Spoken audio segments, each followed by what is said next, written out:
And will you show specifically for the record that there are 6 commissioners present?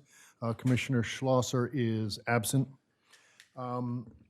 Thank you all for your patience, and thank you the people on the 3rd floor to listen as well as anybody that's watching this from their home viewing. This meeting is, the purpose of the town hall meeting today is a presentation and discussion on the proposed changes to the water and sewer rates from the Utilities Rates Working Group recommendations. What I'd like to see happen today is we've got a pretty extensive presentation given by the group, and I think a few of you have seen it before, and maybe a few of you have even looked at them on the internet on our website, but it's an extensive presentation, very impressive presentation, if you will. And so before, though, I turn it over to Mr. Williams, I'd like to just say a few things. And then once we turn it over to Mr. Williams, his group will make that presentation.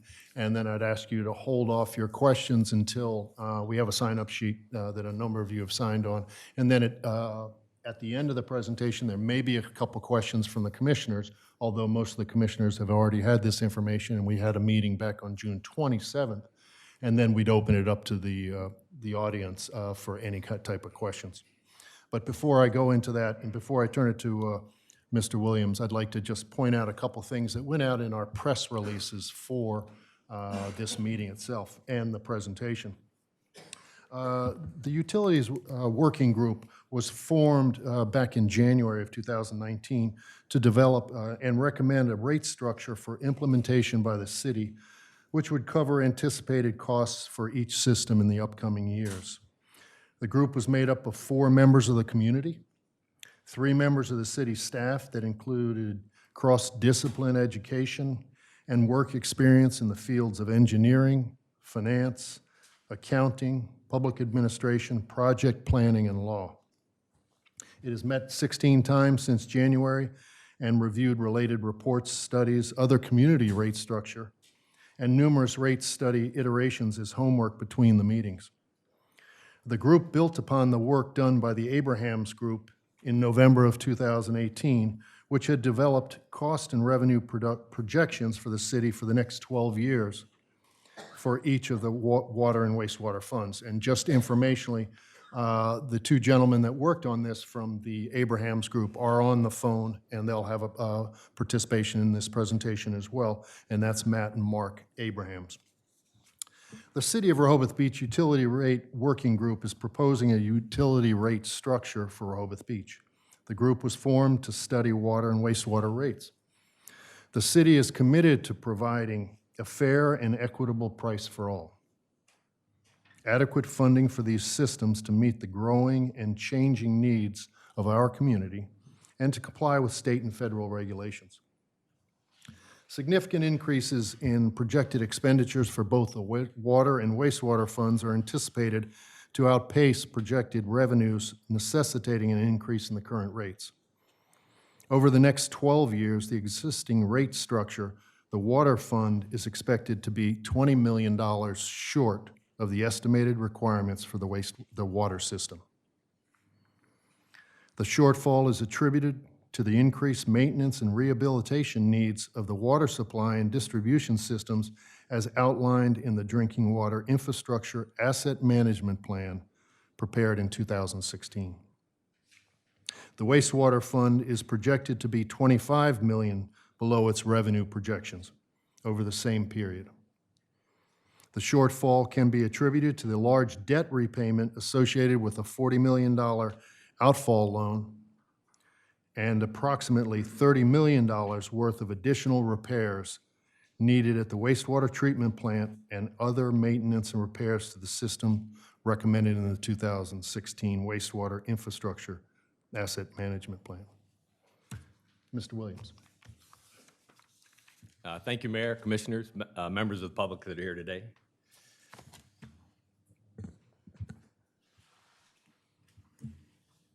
That's the reason we're here. Just a little bit on kind of the membership of the group. In the handouts, I think it had a short bio on everybody, but just going from right to left on the end, Bert Dukes, our Chief Financial Officer for the city. Roger Truitt. Could you raise your hand? Yeah, thank you. Roger Truitt, a member of the committee, a landowner, property owner here in Rehoboth. Bruce Williams, another property owner here in Rehoboth. Mike Strange, another property owner here in Rehoboth. City manager was also on our team, as well as the Abrahams group, and one member of our team, Deb Ward, is actually recuperating from some hip surgery yesterday. So we miss her today, but she was with us in spirit and was certainly with us as we developed our recommendations. Kevin, where did you say the bios are available? That should have been on the back of the executive summaries. So the folks that got executive summaries, I think, should have a two-page thing with the bios. I'm using the original executive summary distributed, and it doesn't have it. So if you look at today's executive summary, Thank you. it has the biographies. So our mission back in January from the mayor was to kind of develop look at our rate structure, develop a rate structure that we thought was fair and equitable to everyone, covered all the costs that we knew we anticipated to have over the next period of time, and not to try to protect any particular user group. So we started from ground zero, went from no costs, no revenue, and kind of built our model up from the ground. Some of the initial guidance that the mayor and others provided to us. One, we wanted to start with, as the mayor said, the work that the Abrahams group did back in the fall. They did an extensive data dive in getting all the anticipated costs and revenues over the next 12 years. So we wanted to incorporate that work that was already done. We wanted to make sure that we could cover all of our known and anticipated operations maintenance costs and our capital improvement program costs that we knew that were coming up. Obviously, had to be technically sound, some of the other things you see. The mayor touched on already the fact that we have quite a bit of debt in the city with respect to our wastewater treatment plant, and that those bills are starting to come due. The $40 million on the outfall, and about another 30 or 40 with respect to the upgrades that are required at the treatment plant itself. And we'll talk a little bit more about that as we go along. He asked us to take into account the seasonality of our community with a lot of visitors here and a lot more usage in the summer. So we think we've done that. Generate public and expert support. Not everyone's here because we have such great public support. So you're here to hear that. And we'll hopefully convince you that what we've done is fair and reasonable. And if there's an opportunity to simplify the process, we could take a look at that as well. Just to bring everybody up to date, this is a kind of a snapshot of our wastewater collection and treatment system. Of note, it does include a good section of North Shores. It includes flow coming in from the county that links up with us here and at the plant, and then obviously our city itself. Just a snapshot on what a typical annual amount of flow for our plant is. The interesting thing to note here is that we, the city of Rehoboth Beach, are less than 50% of our flow. So we're treating a lot of other people's flow as well. And we make up less than 50% of that total. Similarly, on the water side, you can see we do service users outside of the city of Rehoboth. Well, again, we provide water for North Shores. We provide water for a big piece of the Route 1 corridor outside of Rehoboth Beach. And we do the community of Breezewood, where many of our actual production wells are located. And again, there's kind of a breakout of who our major users are. And again, the interesting thing to see is that we, the city of Rehoboth Beach, are less than 50% of our water utility. We sell a lot of water to other people. The other interesting thing to note for us was when you look at how our customers are broken out by meter size. At the bottom, you can see the vast majority of our customers are served with a 1-inch meter. It became important to us because a lot of places, your rates are based upon your meter size. We did not have that luxury here because virtually everybody, 96.7%, are serviced by a 1-inch meter. So we didn't have that differentiation with respect to meter. And we have 1-inch meters serving many millions of gallons a year, and we have 1-inch meters that serve virtually zero a year, as I'm sure you know. Just want to touch briefly on kind of the existing conditions of our two utilities, the infrastructure for our wastewater and our water utility. There's a shot of our treatment plant. Many of you know that we just completed the ocean outfall to the tune of about $40 million using SRF funds. We also did some minor upgrades to the plant, what we called phase 1. So we also have phases 2, 3, and 4 that are in the plan to do. And we'll talk a little bit about each of those going forward as well. But another still significant investment to be made in our wastewater treatment plant. There's a couple of shots at our collection system and our plant. It is in dire need of rehabilitation. Phase 2 is an electrical upgrade. That should go out to bid here this year and hopefully start construction as part of a county contract first part of next year. Followed up by completion of that would be Phase 3, which will talk to the process improvements that are needed down at the plant, and then Phase 4, which then would be the dewatering process, which needs to be constructed down there as well. But a lot of things, some deferred operations or deferred maintenance that have to be taken care of. So when we talk about why the mayor said we needed, $24 million short on our wastewater side over the next 12 years, these are some of the things we're trying to fix down there. Similarly, on our water side, our water treatment plant, the Lynch Well plant itself, is in fairly good shape. It was constructed 10 or 12 years ago. A couple of shots of that, but some of the other water infrastructure is not as good. I mean, some of the other wells that we brought in from Breezewood many years ago, and a lack of maintenance on those that we need to actually do. And we've had some issues at 2 of the wells this year that have cost us some unexpected issues. So I just want to make sure that everybody's kind of on a basic understanding of the need for some of the money that we need to make the improvements that are needed on both our water and our wastewater utility. This is just a snapshot on some of the history of our rates over the past 20 years almost, and you can kind of see that incrementally it's gone up both on the water and wastewater side at various periods of time. An interesting thing to note, obviously, is the sewer surcharge, which was instituted back in 2009, was in order to start collecting money in advance of the outfall project. So a lot of those funds that were collected and have been spent already on some of the design things and the planning things associated with the outfall.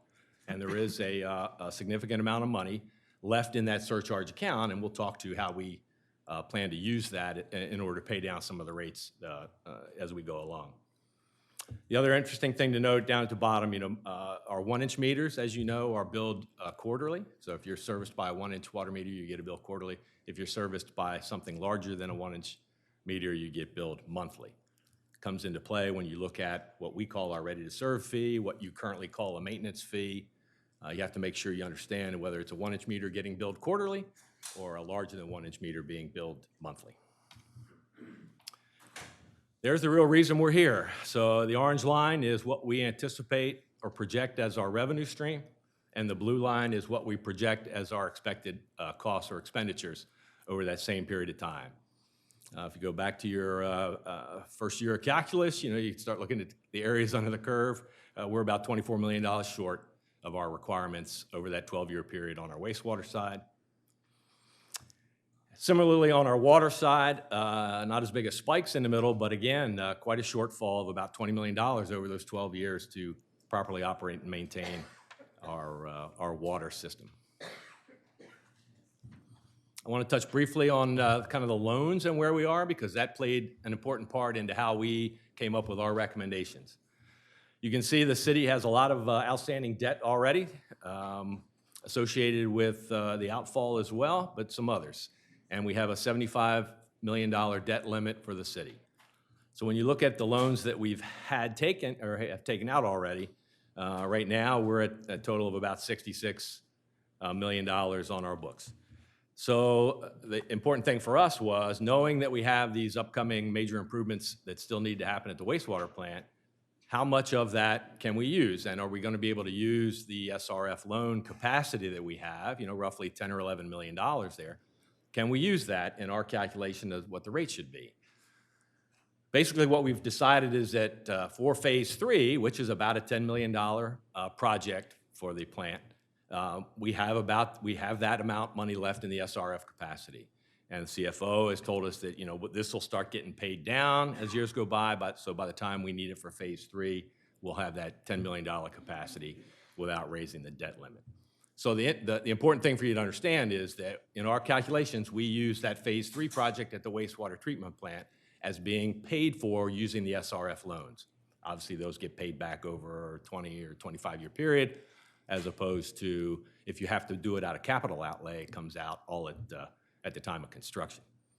But it also told us that we did not have loan capacity or debt limit capacity to do phase 4, which is about a $14 million project, which would happen after phase 3. So they kind of get sequenced in the calendar as they move forward. So when we looked at the amount required to fund phase 4, we had to incorporate that as a pay-as-you-go kind of thing, and you'll see that in our capital outlay. You know, it shows a huge spike in those years because we're paying it out of the capital outlay as opposed to using an SRF loan. With that, so that kind of gets kind of where we are and why we need to do what we need to do. I'll ask Mike Strange to come up now and talk about kind of the methodology we used as a committee to come up with our recommendations.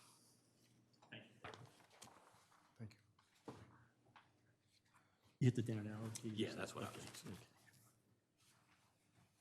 Thank you, ladies and gentlemen.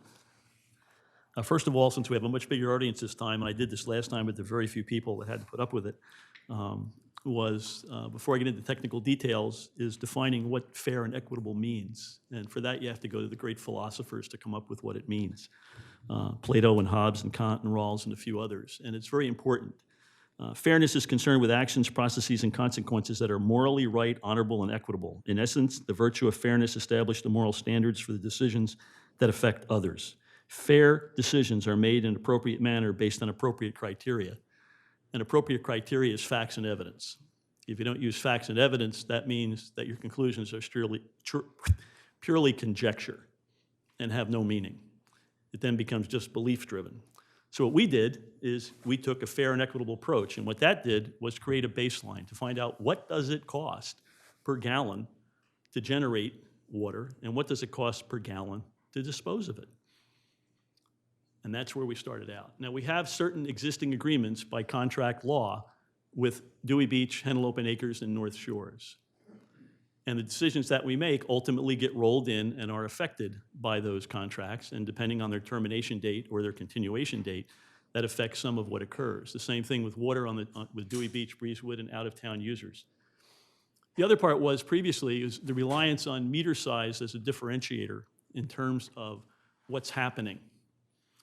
And meter size as a differentiator, is that really a good way to look at it? And so what we had to do was to, quite frankly, look at all the facts and evidence around the country and what other people do and how it's done.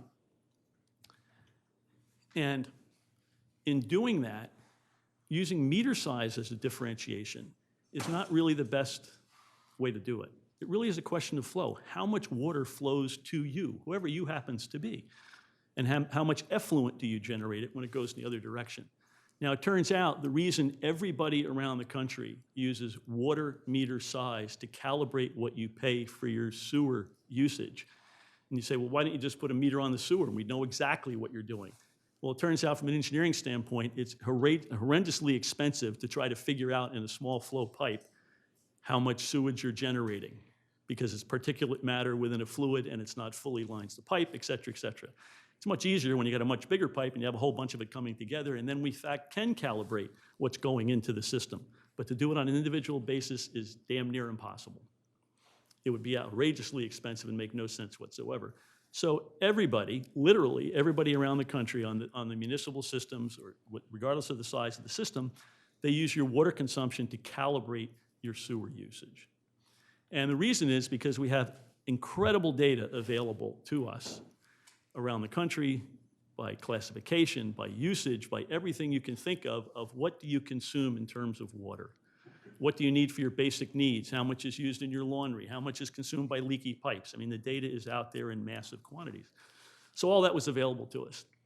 The other part is, when we looked at that, and we examined other communities, we looked at communities that were similar to us up and down the East Coast, from Florida to Maine. We contacted individual communities. We spoke to the people that run their systems. And in my case, when I contacted several of them, it was very fascinating. They said, you're the first person that's ever asked these kinds of questions of me.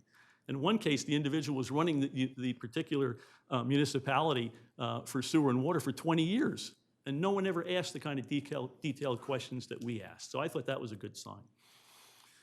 We looked at communities that had similar seasonal fluctuations. We looked at communities that didn't have seasonal fluctuations. We looked at communities that had seasonal fluctuations that were the polar opposite of ours. Instead of a summer peak, they had a winter peak.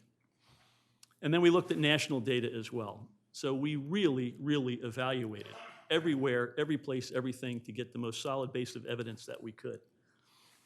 Then we evaluated best practices. And I should point out that best practices, at least within the industry, are also known as least worst practices. And what I mean by that is best practices usually end up kind of being a political agreement to come up with something that works and they can get away with. Best practices have to be evaluated based on the merits of the evidence. We looked at several sources from professional organizations. The American Water Works, of course, is a big one. The Water Environmental Foundation is another one. There's a whole series of professional organizations and what they recommend. And what's very interesting is when you go in and you look at water rates and sewer rates and you go into all the details of what they talk about, and they can get into very specific, and get into inclining block, declining block, and go with standard, you can go to peak and non-peak. There's a whole series of raft of different ways you can do what you want to do. But at the very beginning of that, before you get into the weeds of that discussion, they have a very important preamble. It says you need to do what's appropriate for your community. Trying to determine what's appropriate for community is where it gets to be difficult when you get into the details of what you need to know. The other part was a minimum usage fee, a ready-to-serve fee. Again, it gets back to fair and equitable.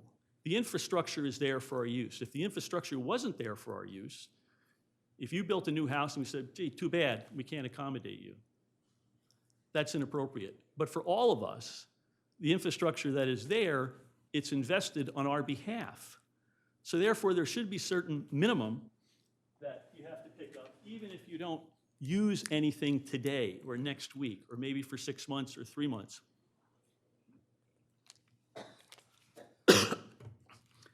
But it should bear some relationship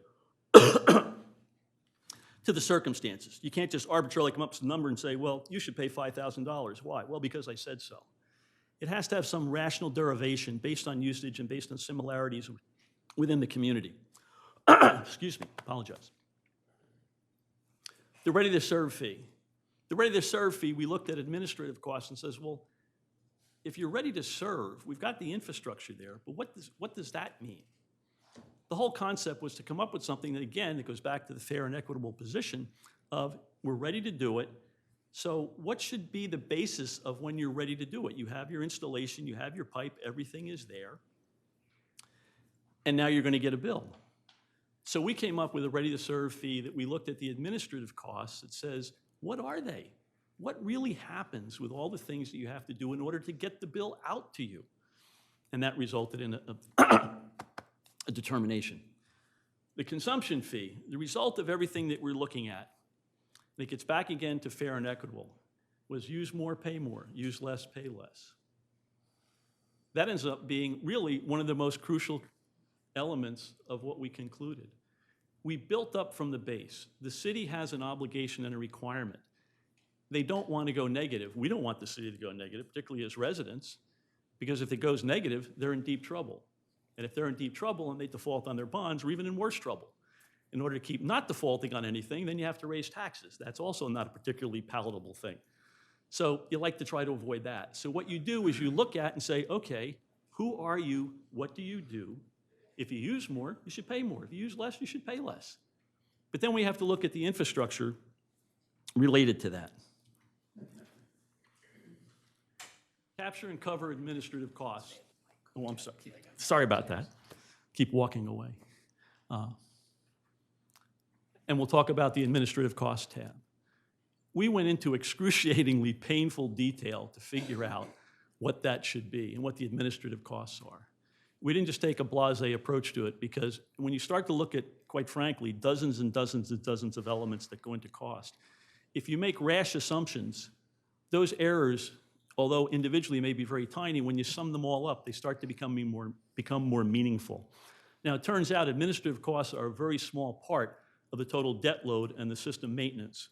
It's a very tiny component, but we wanted to make it as accurate as we possibly could, so the impact would be de minimis and have no effect on the final conclusions.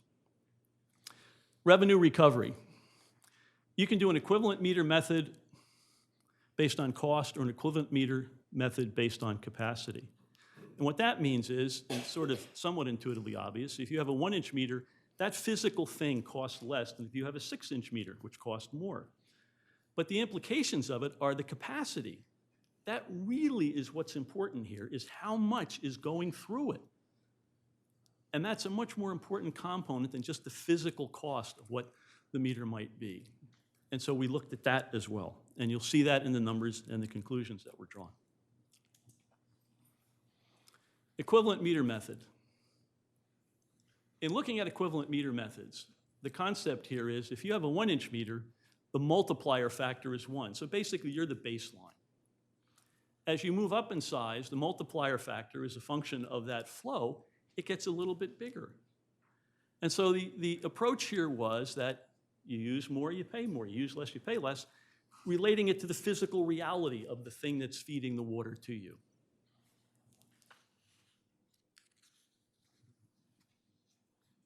You look at the capacity approach, and you get, and I have trouble with putting two together, I have to look down here to do it.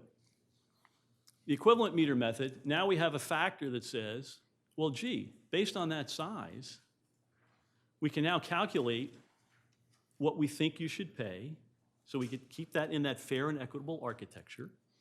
And the ready-to-serve calculations, again, the ability to serve you. And if you look at that, you'll see, as you go down, the equivalent meters. We are a village of approximately 86% of the folks are 1-inch meters. It is the smaller size of the spectrum.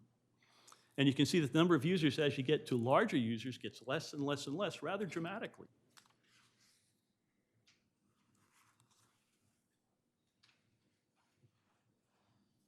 This is the area where I think it's the hardest for everyone to deal with unless you're intimately involved. And even when you're intimately involved, it becomes painful in looking at the amount of data that has to be evaluated.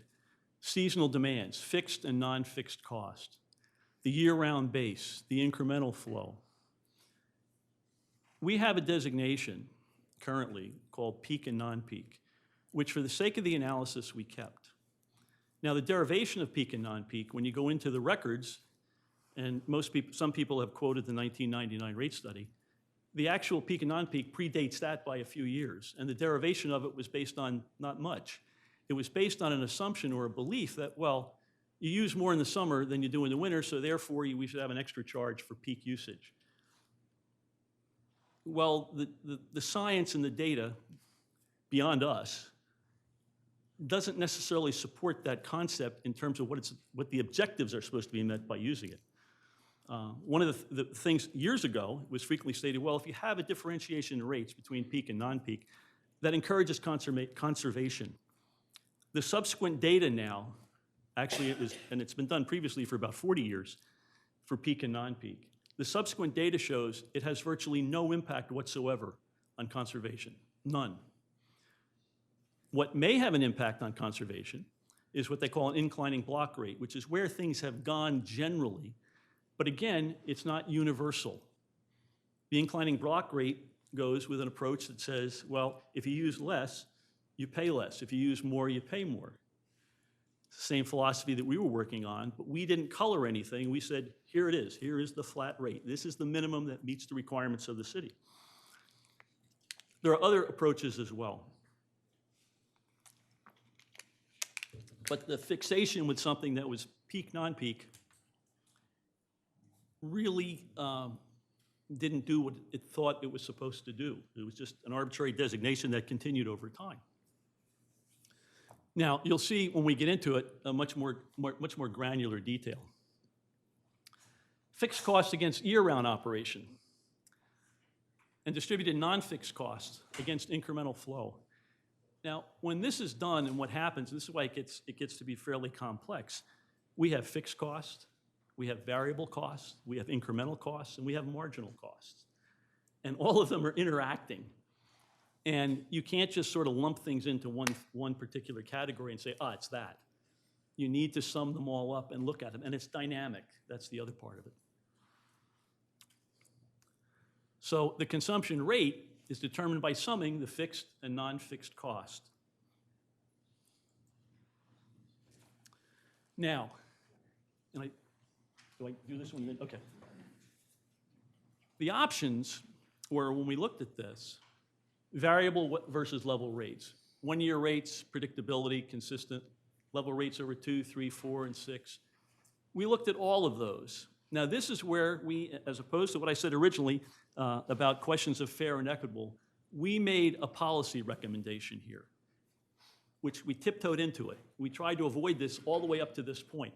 And the reason we ended up making a minor policy recommendation for this is when we looked at the rates, whether you did it for 1 year, 2 years, 3 years, or 4 years over a period of time, is that, and as Kevin had showed you in that first graph, you see this wild separation between what our needed revenue is versus what the revenue we're getting versus the actual cost.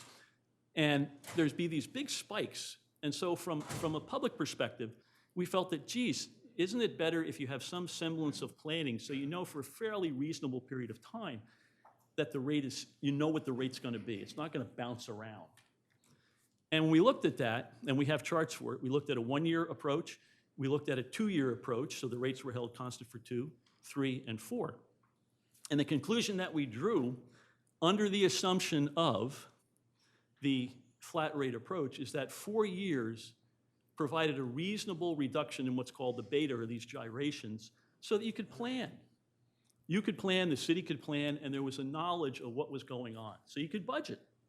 And we thought that made sense. Now that determination of going to a 4-year, and we also did other options, was based on our evaluation of the gyrations and the beta.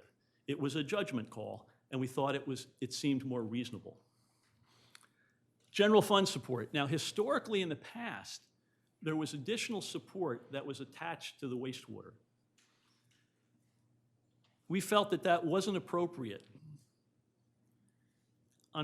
However, within the water support, we felt it made more sense because there it was directly known, could be directly calculated, and reflected more of what actually is going on. Now, when you look at the next part of the graph, we had capital reserves, operational reserves. We had to take into account, we don't know exactly what the future holds. And no one in here, including me, can tell you exactly what's going to happen 3 years from now. We do our best efforts from an engineering standpoint to look at what is happening to our facility. And part of that evaluation, which was done by external engineers, and then we reviewed what the engineers reviewed, and then we looked at all the expenses related to it, was to say, okay, things break, things fall apart.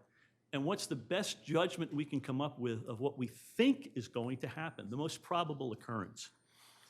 You can't say it with an exactitude. You don't know specifically. Stuff happens. But you can at least take a reasonable conservative approach to protect your investment and protect society and protect us. I mean, you can just imagine if one day you got up and you got an emergency alert on your cell phone that says, I'm sorry, you can't use your toilets for the next 4 weeks. That happens. We don't want that to happen here, even if it's for 1 day or a half a day. So all that infrastructure has to be taken into account. So we allowed for a capital reserve and an operational reserve. What's the difference between the two? Operational reserves are for those day-to-day stuff that you anticipate is going to happen. The capital reserve is for larger things that you don't know that's going to happen. So they're separated out. Now, water, there's a capital reserve there and an operational reserve. Now, the remaining surcharge funds, the surcharge funds that built up over time have gotten us to $1.5 million in the bank account, basically. So what do you do with it? We decided we should, was it $300K a year? I just forget. $2K a year. We decided that we should take it, and you just don't lump it all in there once and say, hey, great, take the $1.5 million right now. It seemed more fair and reasonable to stream it out, $200K per year. Again, with the idea of not allowing gyrations, but to try to balance things out a bit, to make it more reasonable and rational in putting that approach together.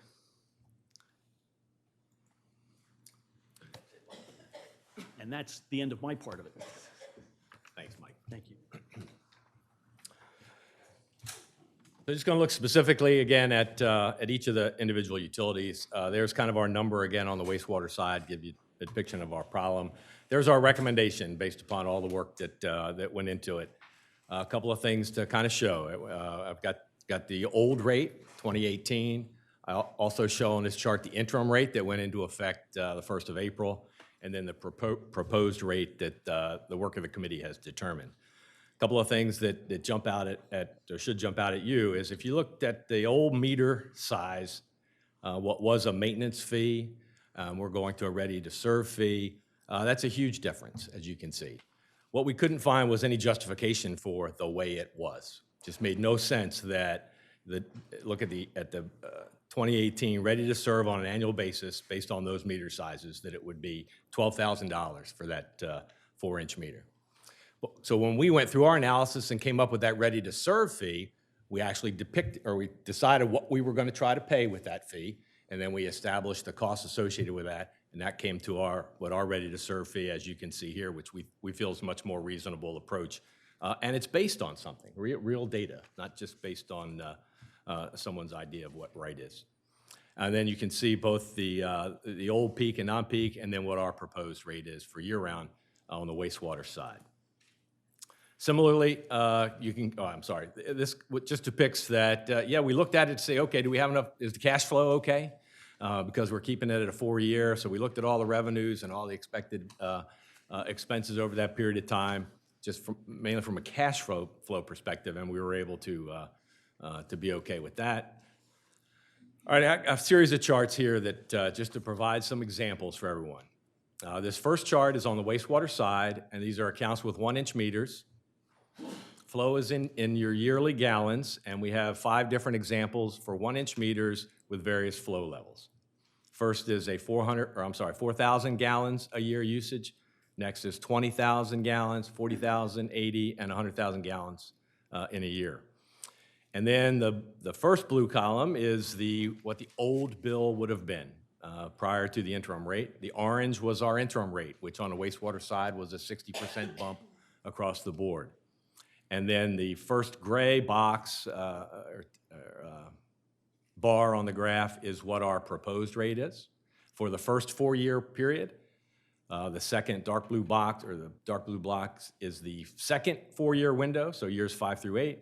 And then the yellow is our last 4 years of our 12-year period. And then in the table, you can see the values of each of those. So that's just on the 1-inch meter, various flow levels. The interesting thing to see, obviously for most of you, is going to be that, okay, well, we overshot our interim rate a little bit. That's a good thing, right? We'll come down. But look at the increase, at year 5. So, we're going to have this discussion again going into year 5. We can't see the numbers, and for many people, there were no sheets when we came in. So when you said before what last year's, what the new rates and the old rates would be, no one sitting back here, we can't see any of those numbers. If you could say that on the previous slide what the numbers are, that would be very effective, I think. Well, I think that'll take a long time, but I think if you look at the colors that he's pointing to, This is the previous slide, the previous slide. That one? The proposed rates and the current. Okay.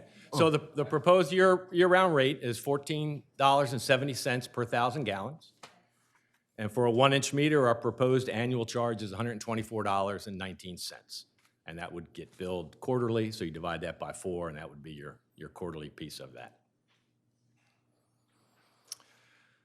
So the graphs are hopefully easy to see that, we're talking about it today, but we're going to have the same discussion 4 years from now, because those bills start coming due. And that's where we hit that big peak of capital outlay for phase 4. So just want to bring that to your attention. These are for some of the meters that are larger than 1 inch. Same thing, examples across the bottom of this one is 1.5 inches at 19,000 gallons a year. And there's 1.5 inches at 104,000 gallons. And you just kind of see via the graph the various steps that are going to happen along the way. And then here is our larger meters, 2 3-inch meters, one at 800 and some odd thousand gallons, and one at 1.5 million gallons a year. And then 2 4-inch meters in the $1.5 million to $6.5 million range. So the graph, the bars are fairly consistent. Obviously, a little drop from our interim rate, and then another big jump at year 5. Sure. So based on your last diagram, at year 5, it rate would go up another 36 or 37% is what you all are proposing? I think it's a little higher than that, but it's a big jump, another big jump. So just, if you do have a question, if you could go to the microphone, please, and identify yourself, because other people are listening, they can't hear you. And we're really close, so maybe if we can get to the end of the last 4 or 5 slides and then entertain the questions. Okay, so we just did the wastewater here again. There's our problem on the water side, not enough revenue coming in. And here's our proposal for the 4-year term rates on the water side. And you'll see that for a 1-inch meter, the proposed annual ready-to-serve fee is about $42.25. And then for the year-round flow rate is $6.30 per 1,000 gallons. And you can compare that to the other size, based on the size of meters. Same analysis on the ready-to-serve fee that we did on the wastewater side, the equivalent meter method, and you can see the new ready-to-serve fees based upon the meter size. Again, looked at it from a cash flow basis to make sure that, you know, the revenue we're bringing in, try to mitigate some of those peaks and valleys, and from a cash flow perspective, we checked out okay. Same type of examples on the water side. Again, the same size meters and the same volume of usage. You know, kind of looking at the graph would tell me again that there's the light blue is the old, orange is the interim. We undershot a little bit on the water side with our 30% across the board increase for the interim rate. And there's our step up for what we're projecting in the first 4-year period, another step at the 5 to 8 year period, not as dramatic as on the wastewater side, and then a downturn after we pay off that phase 4 that we plan to use capital expense or capital budget to pay for. Same examples again for the larger than 1-inch meters. The trend is obviously the same. And then there's our largest meters, the 3 and the 4-inch meters, and the trends are obviously the same. So there in one slide is kind of a combination of our total rate structure recommendation. Again, for a 1-inch meter, $124 a year for your ready to serve, and $14.70 for every 1,000 gallons of water you use. And then the same on the water side, $42.25 a year for your ready to serve, $6.30 per 1,000 gallons on the water side. Then after all that, we decided, well, let's benchmark. I mean, how does all that come out? And when we stacked it up, we researched what other communities in the neighborhood and other similar communities have for their rates. You can see on the water, this is after our proposed rate for the first 4-year period. So you can see where we are on the wastewater side for 1-inch meters, 20,000 gallon user, the new rate would be $418.19. And you can compare that to Georgetown, Cape May, and Lewis and see where that stands. Same type of analysis for the 40,000 gallon user, and you can see what those new rates would be in comparison to some of our sister cities. Same on the water side, we had more towns that we could evaluate against, so we have a couple extras in there. And you can see after our projected proposed rate increase, you can see where we stand with respect to other communities in the neighborhood and like us. So over the last couple of weeks since we did the presentation at the special meeting, we received a couple of letters that question the fairness and equitability of the one rate. So we asked Matt Abrahams from the Abrahams Group to kind of do that analysis and look at that and say, okay, is it fair and equitable? Is what we've come up with our rate as kind of that combined peak, non-peak rate, is that fair and equitable? So I'll ask Matt to talk to, we got just 2 slides on that, looking at some year-round users and some seasonal users, and to show what we think is the equitable way of doing business here. So Matt, I'll ask you to talk the first year-round slide. Okay, thank you, Kevin. Can you hear me okay? And we hear you loud and clear. Thanks. Okay, great. So I'm waiting for my screen to update, but I believe that you're on the slide with the year-round users on. Is that correct? That's correct. Okay. So as Kevin mentioned, we did take a look at comparing the impact of the peak, non-peak rate structure to the proposed rate structure and trying to understand what those numbers look like a little bit. And granted, this slide is very busy, but I will walk you through it as best I can. First, just some quick comments. With the recent discussion about the peak, non-peak rate structure, we did take a look at an analysis to understand how the impact of updated peak, non-peak rates compares to the impact of the proposed rates. And what resulted from that analysis was validation that the proposed rates do put a little bit more of a burden on the year-round users, and that inequities exist with the peak, non-peak rate structure, since year-round users do not pay their fair share. And we will show you specific numbers on that momentarily, or I'll point at specific numbers momentarily. They are on the screen for your viewing right now. But just a quick note, this analysis does assume that the peak, non-peak rate structure continues to be set such that peak rates are about 1.5 times the non-peak rates. That's the current ratio between peak and non-peak rates. So it's important to understand that these numbers maintain that 1.5 ratio between and non-peak going forward. So for year-round users, what we've done is we've taken a look at a few different examples. These are real accounts with real data. Just trying to understand what the impact would be if we compare the two. So focus on the orange headers, separates the different user examples. On the left, you see the user's bills in a given year. The top 3 examples are 1-inch meter accounts, so they are billed 4 times a year, and they have 2 peak bills and 2 non-peak bills.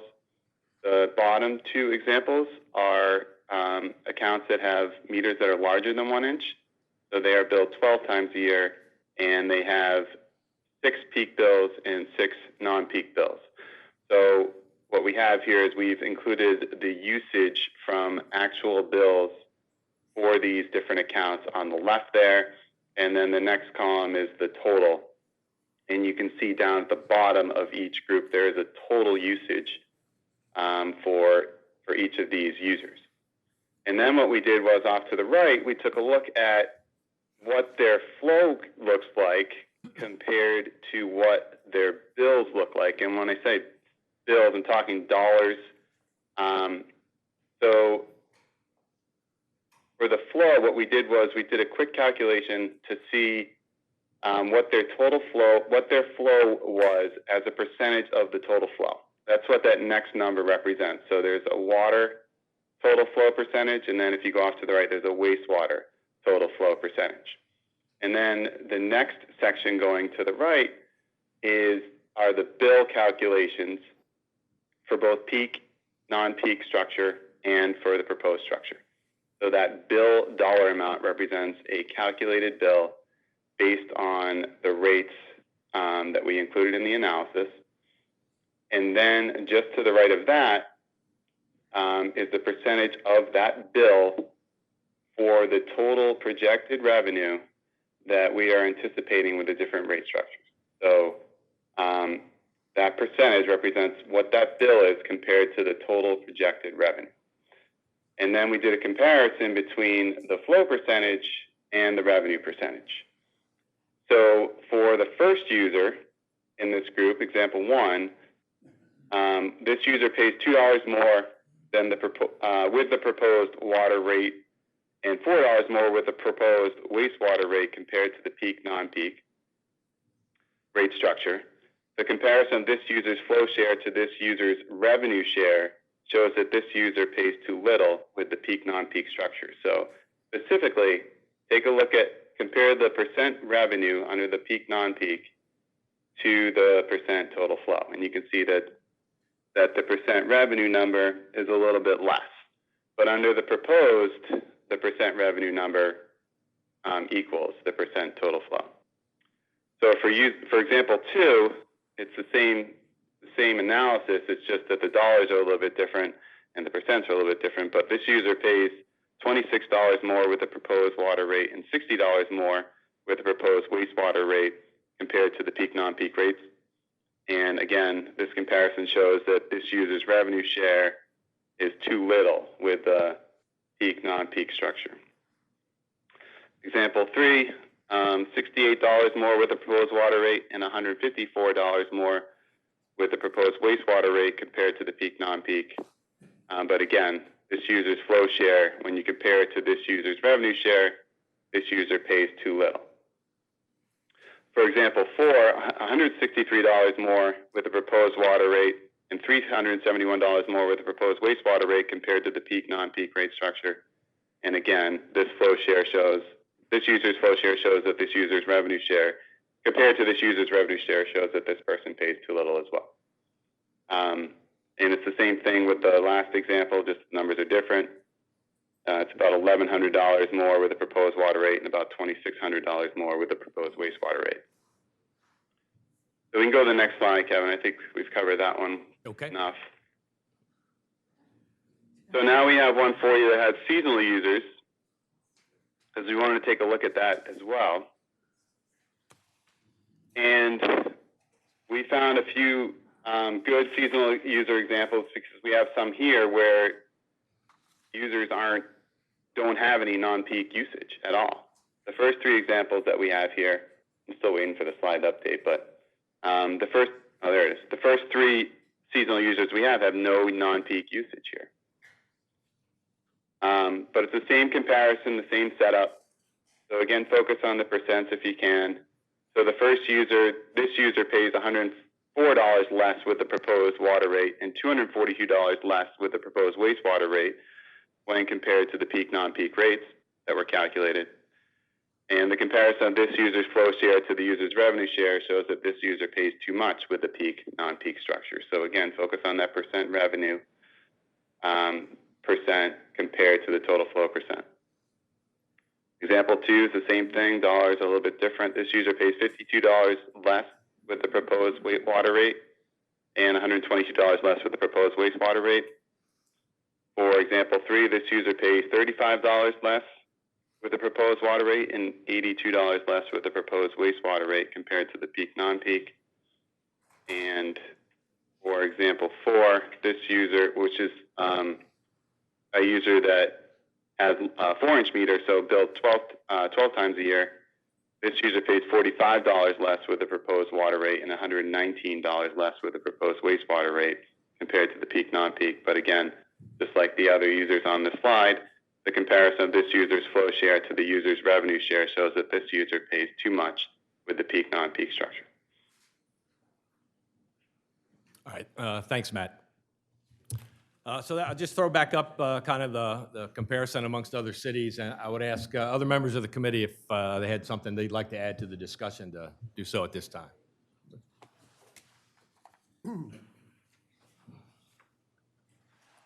Thanks, Kevin. Again, Bruce Williams, member of the committee. Just 2 points I'd like to make. The first one is, for those who are thinking about a peak, non-peak structure would be more equitable, I just want to remind you of one thing, that the people who use water peak and non-peak, who use wastewater non-peak and peak, it's not just residents, it's not just tourists. It's out-of-town users. Remember that for wastewater, the city users are 47%, and for water, the city users are 31%. So that if you move toward a peak and non-peak structure, you're not just favoring or disfavoring year-round residents and tourists, you're also affecting those other ratepayers who in some instances are people like the businesses along Coastal Highway between the city and Breezewood. So recognize that it has that effect.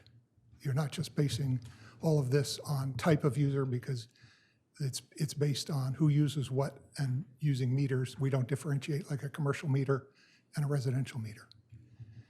The other point I'd like to make is, in thinking about fairness and fair and equitable structure, I want to remind people that I think about 5 years ago, the commissioners decided that it was a good time to reassess all of the properties in the city, because they hadn't been reassessed in, I think, something like 27 years. And what resulted from that was that it had been the case where people's assessment was based on when it was assessed rather than all on the same basis. And I think the commissioners thought at that point it was fair and equitable to put everybody on the same base, reassess everybody at the same time. And so I think fairness and equitable rate structures are the way to go. And I think what we've recommended is fair and equitable.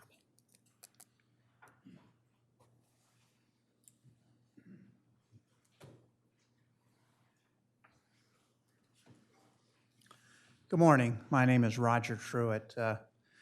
I'm probably the rarity in this room. I grew up in this little town, and but when I was growing up, I was on the edge of the city, so I didn't have city water and sewer. And there came a time when, because of activities next door, our water became foamy and soapy, and we used to have to go into the city, my father, with a milk jug to get water. We also had a septic tank that from time to time had some issues. And I always say this because based on my experience both as an engineer and a lawyer, in the environmental area, I think I recognize, and I hope all you recognize, the importance of having reliable, safe drinking water and wastewater. That's important not only to our health, but to the perception of our little town here. So I got on this committee in January, sent some papers into the commissioners, and I guess I said too much, and so I got appointed by the mayor. And I thought it was going to be simple because the rates had to be put in place, we were told, by April. So I knew there was going to be a few meetings, phone calls, et cetera.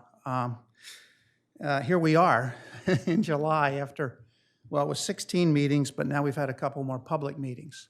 And I say that because I think that reflects the depth to which the committee, the city staff, and the consultants have gone into this. There have been a lot of questions asked, and we've gone back and redone it time and time again, fine-tuned it, if you will. When I came into the process, I've owned residential property in the city since 1988, and it was my perception, maybe expectation, that the larger users, we'll just say the hotels and restaurants as examples, were not paying their fair share. Of course, that's how you come in when you're residential, right? That's your initial bias, if you're human and just how your mind works. But from the beginning, as I think Kevin has described, this was a ground-up procedure.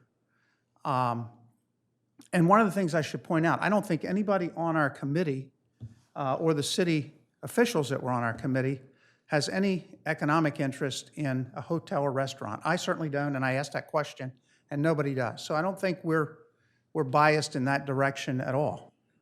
The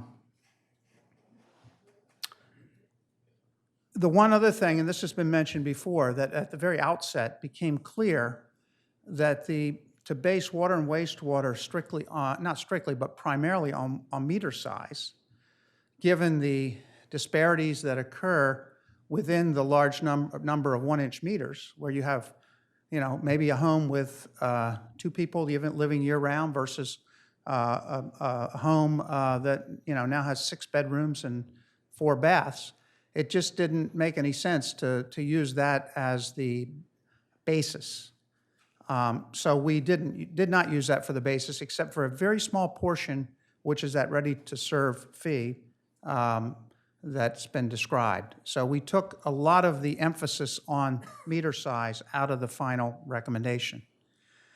And lastly, the peak, non-peak. And it's hard to wrap your mind around this.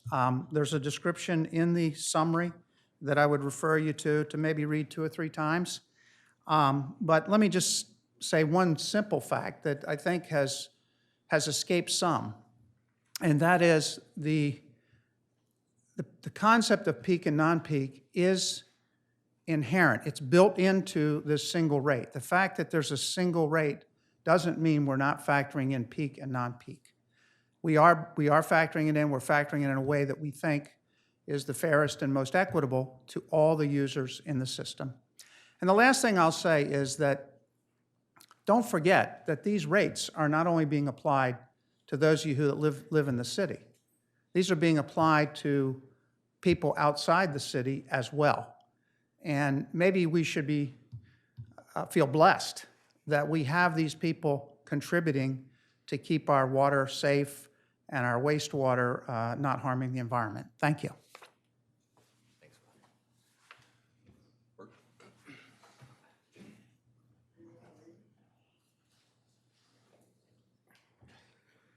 sort of wanted to address this feeling that a lot of us have that it's a them versus us situation, that these part-time people are coming in.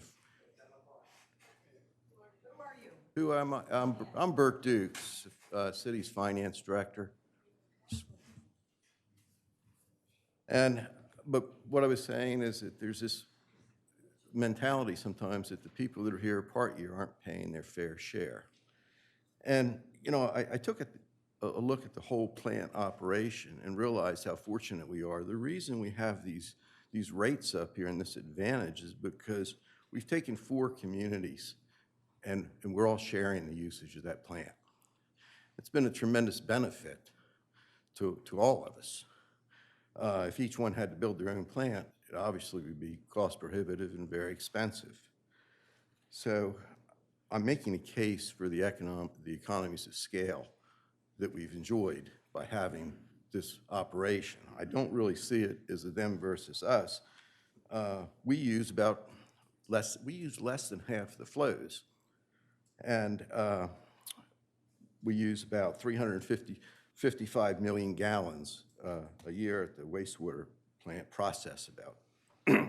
And we have plenty of capacity. So one of the reasons you have a peak and non-peak rate is when you have limited capacity. Electric company, for example, in July. But we have excess capacity right now. And that's, I think, takes something away from the logic of having a peak and non-peak rate. And so I think the main message I want to make is these part-time residents, because they're here one 6-month period rather than another 6-month period, they are contributing to our system. They're lowering our rates. And so that's pretty much my message about the benefit of the economies of scale that we've enjoyed by having all these people. And let me point out one thing for any of you that don't know Bert. He is our Director of Finance here in the city. He is also a resident of the city and grew up here in Rehoboth. That's all we have. We'd be happy to answer whatever questions or have part of the discussion. Please. We'll first go to the commissioners if we have anything else to add, and then we'll take based on the list. Well, I think this is a great presentation. The other, the previous one was just as good, but I appreciate you expanding on peak and non-peak. As you know, after the last meeting, I said I suggested a focus on that area so we can help try to clarify so that everybody can better understand what we're talking about. We'll see if they do in future letters. I wanted to thank everybody for being on the committee, Roger, Bert, Bruce, Mike, and you all for speaking today. I'm really looking at this meeting for me as to hear from the public and then see where we go forward from here. I'm hoping that we're not going to rush a vote on this, that we give ourselves more time after this to reflect on this meeting and the previous meeting and future correspondence before we take a vote on it. Speaking of correspondence, I'd like to acknowledge the letters. We've received a good number of letters from members of the public. And as before, I'd like always mention that they will be embedded in the agenda. What that means is if you go on cityrehoboth.com and go to the legislative portal section and then look up each individual meeting where this topic is on the agenda, you will be able to look into that agenda electronically and see the letters that have been submitted earlier to there. With that, again, I would like to hear from the public and be willing to stay here as long as it takes to give them the amount of time they want to. Thank you. And again, along with what Commissioner Mills said, this whole presentation is up on the website as well as other documents and other analysis. So feel free to take a look at that at your time. Anything? Excuse, 1 second, please. Anything else, any of the commissioners? I just would like, some of us are curious, can you give an example of a business that has a 6-inch meter, that has a 4-inch meter? Are they in town? Are they out of town? Or Ask that another way. You need an example of a business that has That a larger uses, than. that uses a 4-inch meter. We know the 1-inch meters are largely used by the Henlopen rest. condos is a 6-inch meter. I think the 4s are one Virginia and Atlantic Sands. Those are our largest, three largest. Okay, Yeah. all right, thank you. And any other commissioners? If not, we will open it up to the public, and just for the public that's up on the third floor, if your name is on the list, please come down, or if you'd like to ask a question, please come down. And the first name on the list is Jennifer Duncan from 68 Kent Street.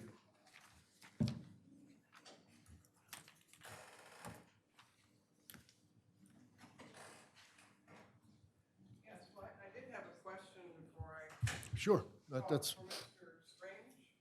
Do you have a list that you could provide us of all of the beach towns you contacted and the results? Because the reason I ask is I was curious while you were talking to that I Googled Cape Cod, and they have seasonal and off-seasonal, but not only that, but they provide, and so does Provincetown provide discounts to elderly and low income. So just wanted to ask if I could get a copy. Actually, that list is on, I can't remember which document it's in, but it's on the portal. Oh, it is on the portal. Okay, thank you so much. and Jennifer, if you can move up to the microphone. And then Mike, please I was move going up. to say, in further clarification to that point,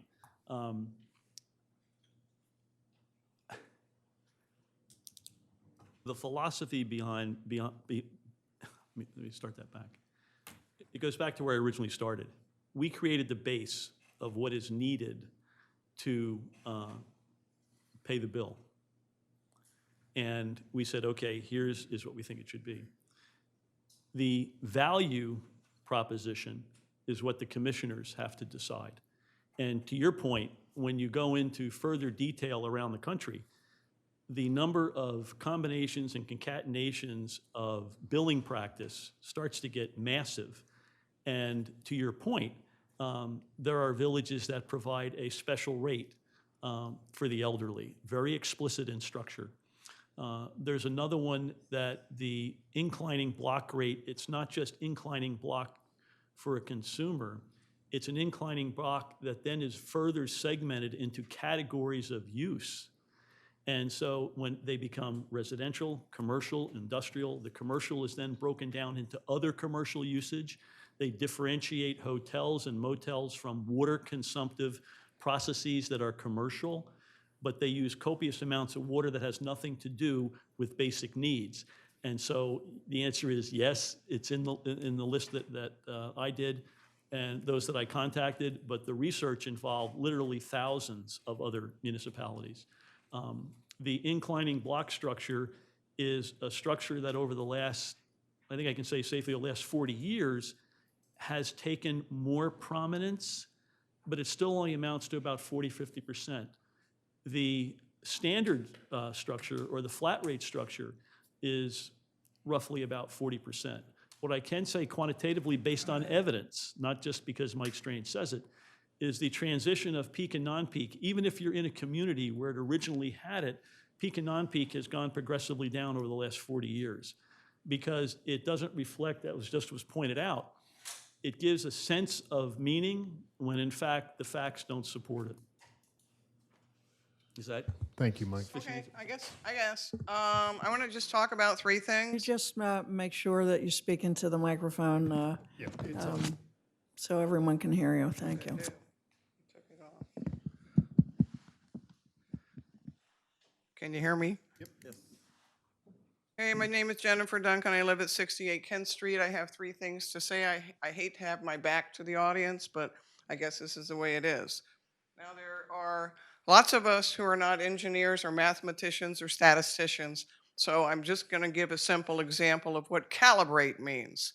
When they say, oh, we've calibrated what it should be. So this is an example. I'll hold it up. Sorry for the back. $5 here, $1 here. This is one group, what they should pay.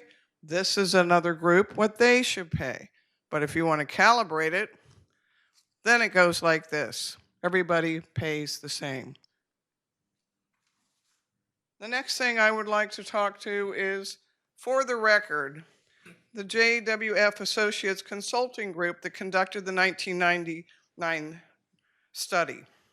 I want to make it perfectly clear that this was no fly-by-night consulting company, which appears to have been implied, unfortunately, by the mayor on TV the other night when he said, oh, they just added $1 or so for peak rates. Not only was Jim Fagan well respected and considered an expert in his field, but he was also a leader in his field. He recommended fairness, seasonal and off-season rates. Here is a crude printout of one of his books. What does it say? Water and Wastewater Finance and Pricing. This is the second edition. There are actually 2 more after that. And he was also a national leader participating in national and international EPA consortiums on wastewater financing and wastewater rates. Finally, I would like to just address the WWTP wastewater treatment plan. I have an email that says, I just had a very interesting email exchange with Mayor Coons. For those folks saying this is still under consideration, when this is back in December, when the issue or talk was, let's just give it all to the county. For those folks who saying this is still under consideration, I asked you to consider his response to me, and I quote, based on these figures, based on outside consultants, the commissioners are seriously getting out of wastewater business and passing the plant on to the county. He also stated, in the long run, this would save us all money. That was December 2018. So I will say to everyone here, I am confused and very perplexed. Since we own the water plant, we're already leasing some capacity to the county. Bert said just a minute ago that we have more capacity that we could make money on. So why aren't we developing a plan to further lease and take advantage of this big plant that we have built? It would be a win-win, bring millions of revenue into the city, and actually save the county money. Now I say 2 of you commissioners, Lisa's not here, but Steve, you're here. You have an extensive background in government contracting. Lisa does too. Lisa has also an extensive background in budgeting and financing. And then we have you, Paul, who have an extensive background where you made your very good career in New York City. So the question begs, why were you marching down the road to give it all away? And now you're throwing out to us a flat rate plan that is unfair to the homeowners. And why, instead of doing all this over the past year, weren't you marching down the road with the assets you have on your commission, on your board, to look at how are we going to take this big wastewater plant that we've built and we're going to continue to improve on and lease it to the county to recover our debt? Thank you. Thank you, Jennifer.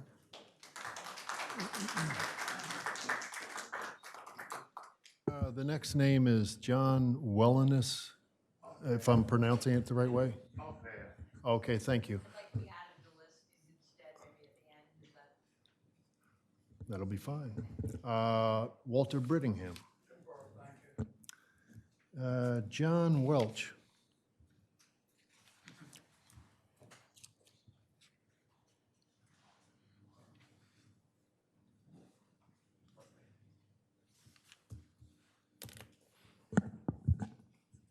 I'm one of those people that likes to try to keep things simple. Sorry, it's a little short. A flat rate seems to be simple, clean, and fair to all. Or is it? This city could have a much smaller system and less expensive system, and we wouldn't be in such debt if it were not for the peak season and the related demand due to the increased usage. Therefore, a peak usage rate begins to make sense. The primary increase is caused by hotel and restaurant usage during the peak time. Seems appropriate that they should participate in paying for the increased system size, since they are the primary ones benefiting from it. We certainly don't need that capacity in the off-season. Business typically wants government to decrease regulation. The flat rate appears to be another example of business saying one thing, but in reality pushing their financial responsibility for the larger infrastructure it has required onto the government and thus the residents. The flat rate seems to be another example of business sucking in the governmental, or in this case, residential teat. Thank you. John, can you identify yourself? What is your relationship to Rehoboth? Are you a I resident? live on 315 Stokely Street. Yeah, Perfect. that's on Thank the you. list. Thank you. Thank you, Mayor.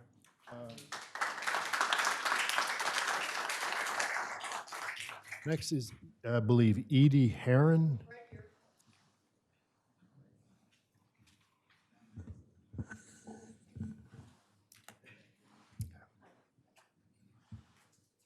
I have two questions.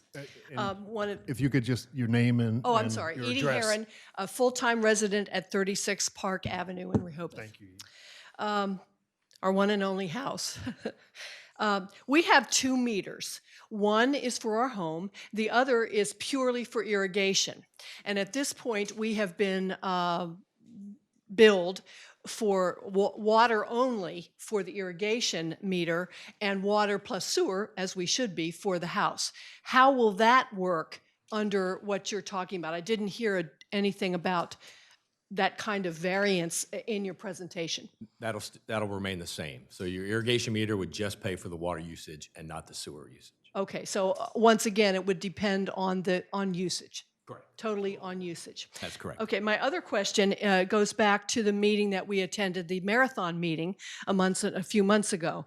And at that time, there seemed to be a lot of unfairnesses. And at this point, from what I heard today, a number of those things have been handled, it seems to me.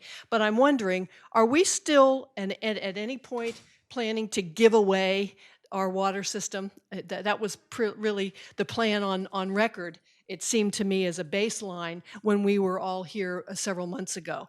But I'm wondering now, are we still looking to keep our water system and lease it to others, touching what the other woman said? I don't remember her name, the first lady, but something like that. I wonder what the baseline status is for our keeping our water system, not giving it away.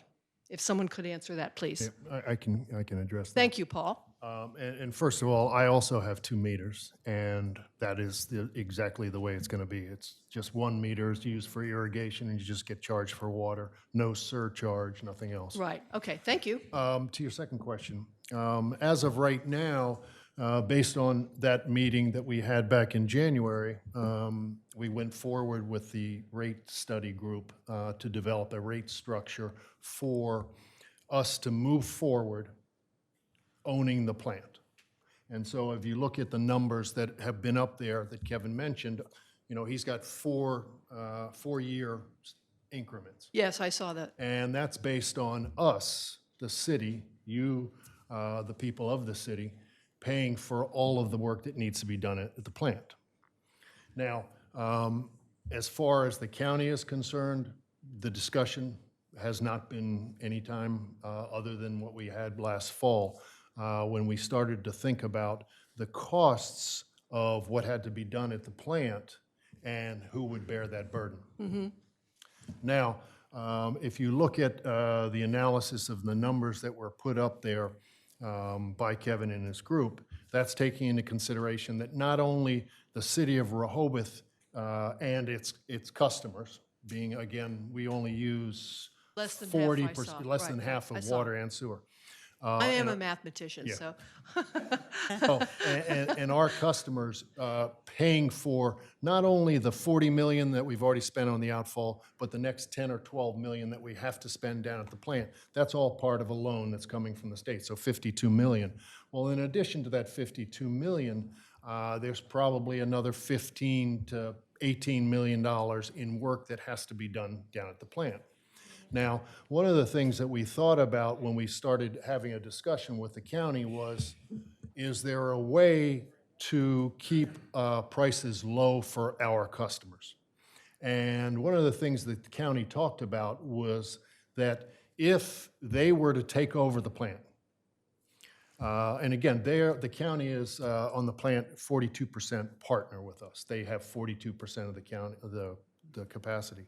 But if the county were to take over that, the plant, say at January 1st, 2019, if we had said, yes, go ahead, take it over, well, then the added costs of doing the work at the plant and the infrastructure, and again, at that point in time, was probably going to be 25 to 30 million going forward, would be the burden of the county. The county.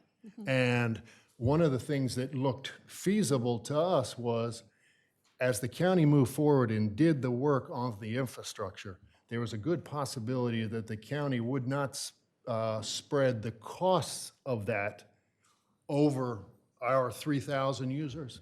They may spread it across their 75,000 users. So that in the future, our rates would be as they are now, maybe a little bit higher, but not like they were before. Excuse me, not the way they are here. And see, if you see that big jump, the 4 years and then another 4 years, conceivably, if we were to do it, and it's not on the table at this point in time, to go to the county before the end of that first 4 years, that big jump may not happen. How or when will that decision be made? Because you're telling me it's still on the table. No. Mayor, Please, point please. of order. We're way off topic. Right, If and you want to No, put, if she you want to asked- put it on another agenda topic, She it asked- needs to be on there. Okay, I'm good. I just wanted to make the point that As- would still as be we are something that speaking the today- community would be concerned about. As about we are giving away speaking the today goods. is off the table. Well, I'd like to respond to her also. After that town hall meeting about giving away the county, or the wastewater treatment to the county, my recollection is that we were not going that way. That was the message. Your question I wanted to answer was, have we been talking about it up here? We have not had any meetings. You have not heard anything from me. I have not discussed it. So that I wanted you to know. However, what you may be referencing is anybody else up here that may be talking about it. I don't know what others are doing. I haven't talked about it. But the last point is that during the CDP visions that were presented by the commissioners, at least 2 commissioners presented a vision of continuing to look at giving away the wastewater treatment plant to the county. Thank you. Okay. And thank you. Our next speaker is Doug Popham.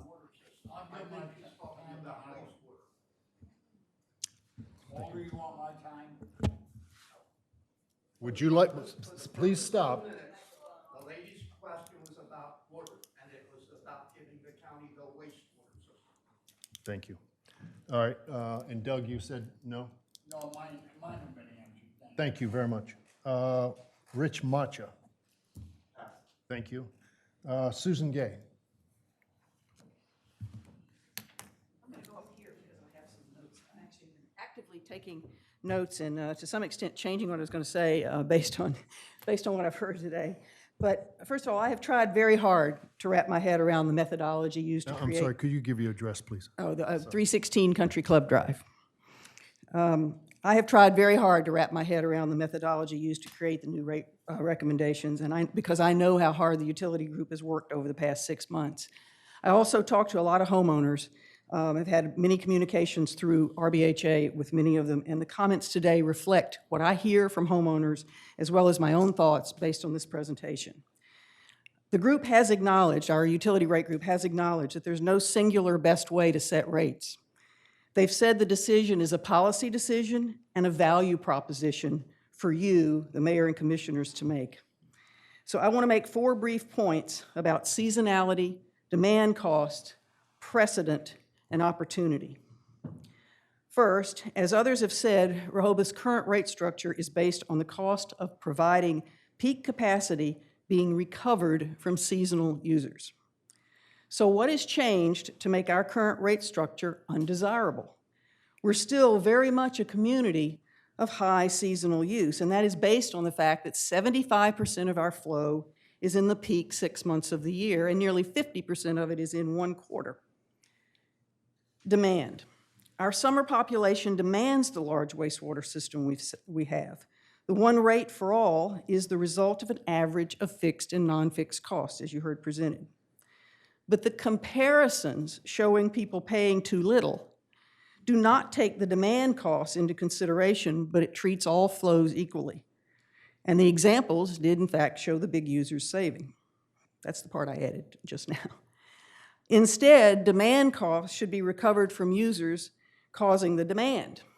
You can't collect the cost of seasonal demand without the extra fee on seasonal users during peak times. And that said, everyone who's here in the summer, all of us create that peak demand. And I have a line from one email that we got from a homeowner that I thought was particularly a good summary of how everyone feels. And he said, quote, "Full and part-time residents shouldn't have to subsidize investors, but should bear a proportional share of higher summer operating expenses. Summer rates also align with higher summer incomes to investor properties and commercial businesses," end quote. And so I would just add to that property owners use less in the winter. Businesses typically have lower revenues in the winter. Our local economy is based on seasonal fluctuations. So the purpose of the non-peak, non-peak, in most people's mind, it seems fair billing across all user groups. And to do otherwise is to shift those costs from high users to low users. So it seems to me that the mission not to protect any user group isn't met by that, because the one rate structure does, to some extent, protect the large seasonal users. Then finally, going forward, as we look at all types of infrastructure, we need to analyze the linkage between users and payers and assure that the distribution of costs and services is fair to all stakeholders. And it seems to me that these new rates are moving in the wrong direction.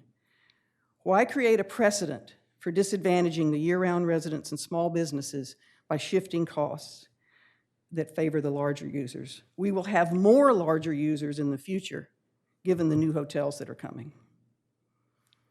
And then finally, I was very glad to see the reserve funds built in. It certainly underscores the need to retain control of our wastewater treatment plant. So please, let's make sure we do that and find ways to maximize revenue and cost sharing with the county, but not give it away. We have excess capacity. Let's sell some to the county. That's the way our rates will come down in the future, and we'll get all the repairs made. Thank you.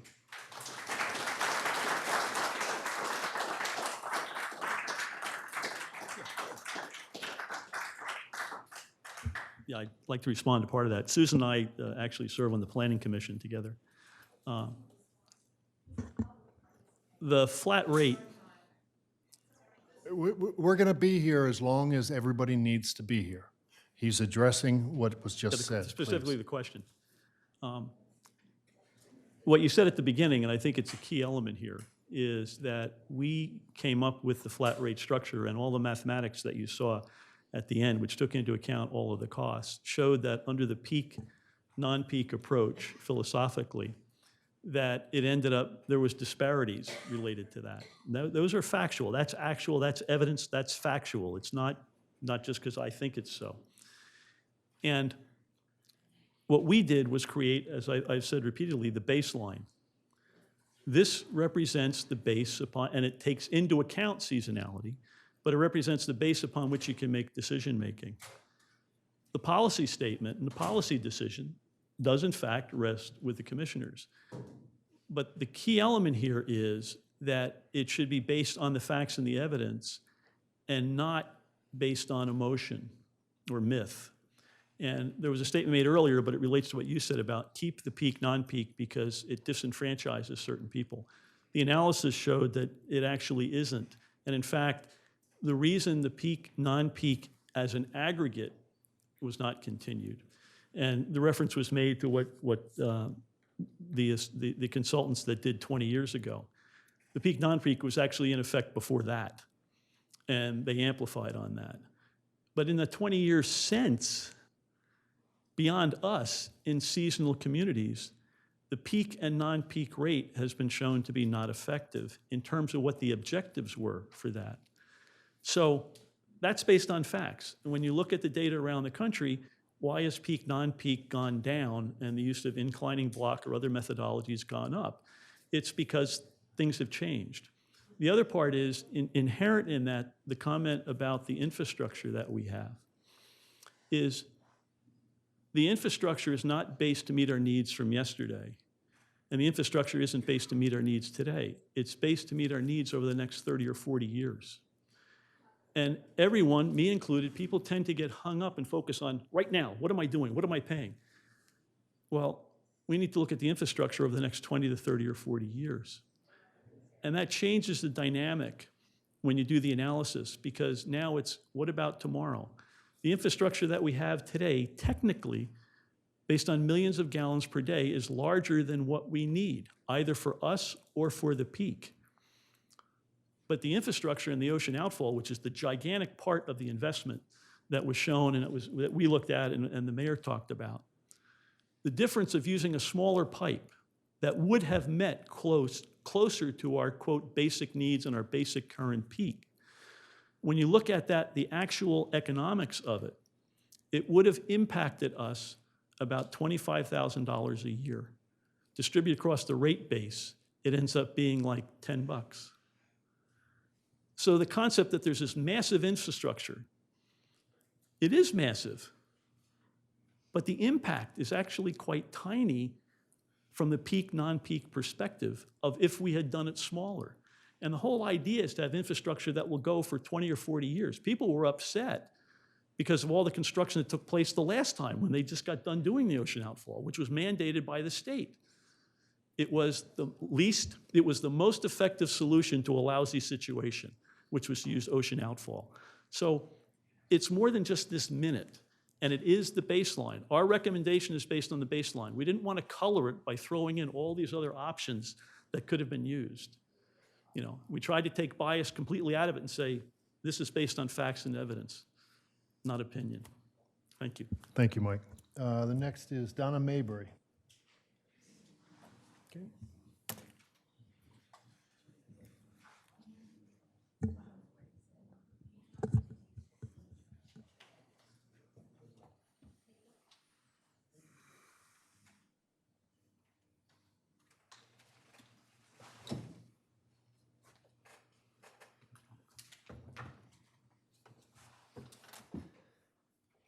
Hi, I'm Donna Mabry, 221 Hickman.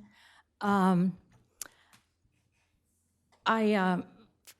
first of all want to step back and talk about the demand cost in our system, which I talked about previously, but which is a tricky concept. And just to review, that in addition to consumption, or how much you purchase in water and flow, there's a cost for that. But there's also a cost called demand cost for how fast you want it, how intensely you want it, okay? And as well as there's a customer cost for doing bills. Now, the demand cost is that if somebody wanted, say a group of people, if they want 2 million gallons of water a month, and that's 24 million a year, okay, and they can set up a system for that. If they take it, have that flow steady throughout the year, they will need a small infrastructure. But if you have another group of people who also want the same amount of water, but they want it in 3 months, you have to build out your infrastructure so much more to provide that much water that quickly, okay? And that's the intensity, or that's the demand cost. And it forces you to build far more wells, pumps, storage tanks, et cetera, okay? And so it actually costs you more for each gallon of water when you have to produce it faster. So obviously here in Rehoboth, we're in a seasonal situation. We're obviously in a situation where we suddenly need far more water, and we need an infrastructure that can provide that water within 3 to 6 months, okay? Now, so those type of seasonal users are more costly for a system, cost more for their water, compared to someone who's in your system year-round and they're steady users. They're your easy customers. They're the least costly because they're getting their water at a very low at a steady pace, and they would actually just need a small amount of infrastructure, okay? So that's, so that's the cost of demand. And here, when hearing the committee working on developing a rate, as I said, they started from the base, and they considered consumption and consumer costs, but there was not a cost factored in for demand, okay? And to give an example of the demand and the infrastructure in Rehoboth, we have 2 big water tanks. One of those water tanks is so that we can meet the seasonal demand in the summer. And that water tank, a few years ago, cost about $3 million, and we had to borrow money for it.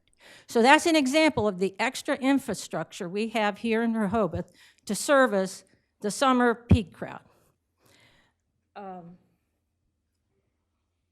So it's important to remember that some customers just cost you more, others cost you less to provide.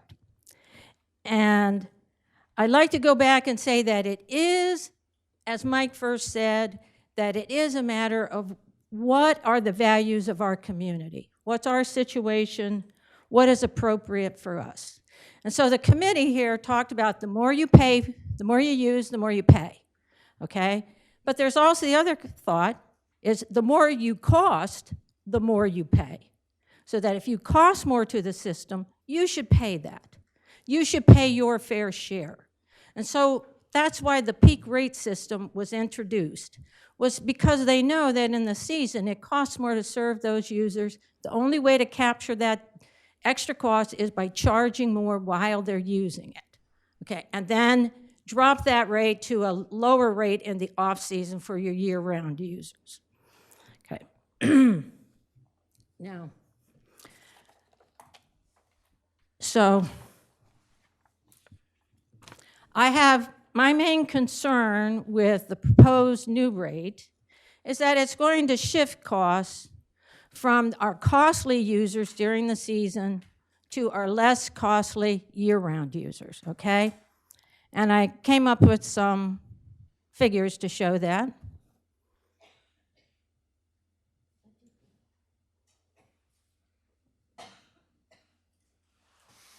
you see it okay? Okay. First off, we know from what the committee came up with that Rehoboth needs for sewer, they're going to process 166 million gallons of sewage. And the proposed flat rate is $14.70 per 1,000 gallons. Okay, so that makes the target revenue that they want to generate, multiplying those two figures, $2,440,200. Okay. Now, also the factor is, as we've talked about, we have a peak season that's April to September, and the flow, 75% of the flow goes through the system in the peak, and only 25% of the flow goes in the non-peak. Only 25% occurs in those 6 months. Okay. Now, in order to do a head-to-head comparison of the proposed rate and our existing peak, non-peak rate structure, I had to derive, well, what would be the peak rate in order to reach that target revenue, okay? And we had enough factors that I could compute what the necessary peak rate would be that's comparable to the proposed single flat rate. So our peak rate would have to be $16 per 1,000 gallons, and the non-peak rate would be $10.81 per 1,000 gallons.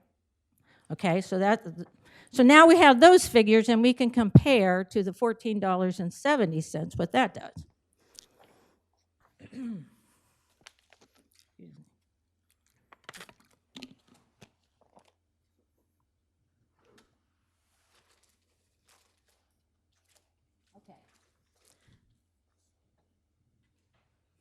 So we compare the revenue, comparing the peak rate revenue to the flat rate revenue during the high season, the peak season. So with the peak rate revenue of $16 per 1,000 gallons, and that's only 75% of the flow, so that'll be 124.5 million gallons. then that would generate $1,992,000. And the flat rate, the 1740, will generate $1,830,000. So that's a shortfall of $161,850. So the flat rate is going to generate that much less revenue in the summer. Well, somebody's got to pay for that. So that cost is going to be made up and shifted to the off-season, okay? Now here, we'll look at it in the off-season. So we compare the non-peak rate revenue to the flat rate revenue in the off-season. So the non-peak revenue is the $10.81 per 100,000 gallons, and we're going to be 1/4 of the total flow, so that's 41.5 million gallons, and that will generate $448,614. But the flat rate would be, the flat rate in the off-season is the same, it's $14.70, and that will generate $610,000.50. So again, so that's more. The flat rate is going to generate $161,000 in the off-season. So the off-season people are paying that. So that's the shortfall from the summer. It's going to be paid by the people in the off-season. So here what we're doing, we're taking that cost from the most expensive users, it's their cost, and we're transferring that to our least costly users. And I just have to say, how is that fair in any situation? I mean, since when is it fair to ask, to give a discount to your most expensive customers and turn around and expect your less costly customers to pay for that? So that cost shift is roughly 8% of the peak season revenue. Okay, so it's giving an 8% discount to the users in the peak season and asking the people in the off season to pay for that, to compensate for that. Now, I think what's interesting in all this, that it has been an in-depth analysis. And I appreciate what the committee has done, because they, starting from the base up, they've told us what the average cost for the year would be. That's what they came up with. Their cost is a grand average of what it costs throughout the year, okay? And it turns out that the peak rate we've been asking businesses to pay is only 8% above what would be the average cost anyway. So our peak charge to the seasonal people has been very modest. It's only been 8%. And so the more I find out about the ins and outs of Rehoboth, the more I find how eminently fair things have been put in place, and how equitable they are, and actually how fine-tuned our current peak, non-peak rate structure is. It's fair to the seasonal users who cost more. We're just asking another 8% from them, and it gives the less costly year-round users a slight discount in the off-season. Okay, now I did the same analysis with the water, and in that situation, again, it's another,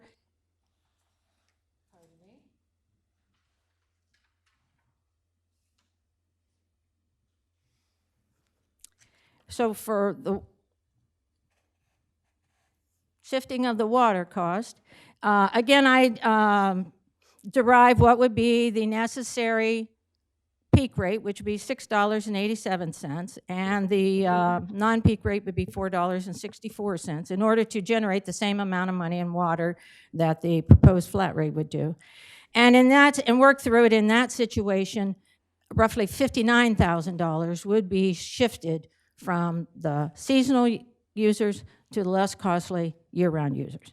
So totaling that together, that's $220,000 that's being shifted from our most expensive seasonal users who have created the cost and passing that cost on to our less expensive year-round users.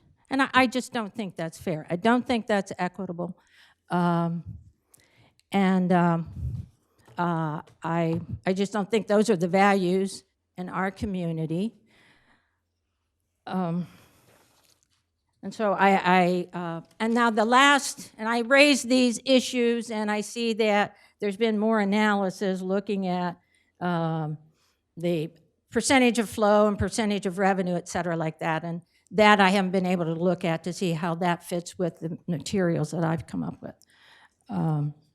But I just think we're certainly shifting costs. Oh, and the other factor in closing is, yes, this is what applies to Rehoboth, but this rate structure would apply to all the other communities. And so it will cause shifting from the peak season to the off-season for all the other communities too. Not in the same way as in Rehoboth, because they have different contracts with the county, et cetera, and how they do their billing. But overall, there'll be another about $300,000, I grossly estimate, that will be shifted from seasonal to year-round peoples throughout the community, in addition to what the $220,000 that'll be shifted in Rehoboth. Is that it? And I have. Thank you.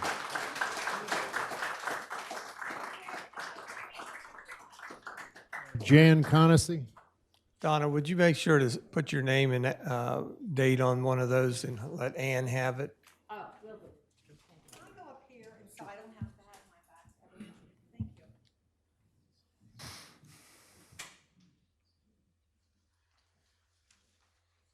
I'm not going to get into a long discussion of the complex matters of rates.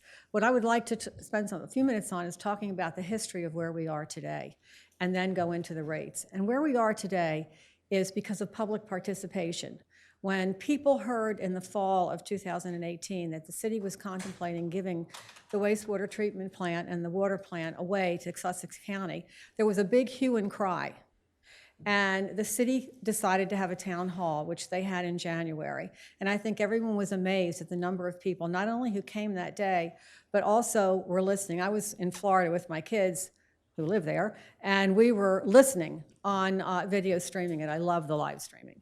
And out of that, the Water and Sewer Committee was formed. Unfortunately, the mayor and the town attorney told the committee that the meetings were private. They would not be held in public, and told citizens who wanted to attend they couldn't attend. So a group of 6 people from the Rehoboth Beach Homeowners Association filed a Freedom of Information complaint with the Attorney General. And that is the reason those meetings were open. We won our complaint. And the meetings were open, and the records were available. And that's why we all know, and why people were able to attend these meetings. Because citizens came originally, and other citizens followed through and said, you can't do that. You have to have these open meetings, and the Attorney General agreed with us. So the meetings were held in public and allowed lots of people with far more expertise than me on the subject to really understand what was going on. I think, I congratulate everybody who served on this. I wouldn't even attempt to argue water and sewer with Mike or anybody else. But I also have had conversations with Wynn Ashenbaum and Jay Legree and Donna, and I see what would be a profitable venture for the city of Rehoboth. There is huge excess capacity in the ocean outfall, as I think the mayor pointed out when Edie was talking. And that capacity can be sold. We would never want to give it away. Can you imagine what Sussex County would do with development? We would never be able to get onto Route 1 if Sussex County had our excess capacity and could approve development out the kazoo.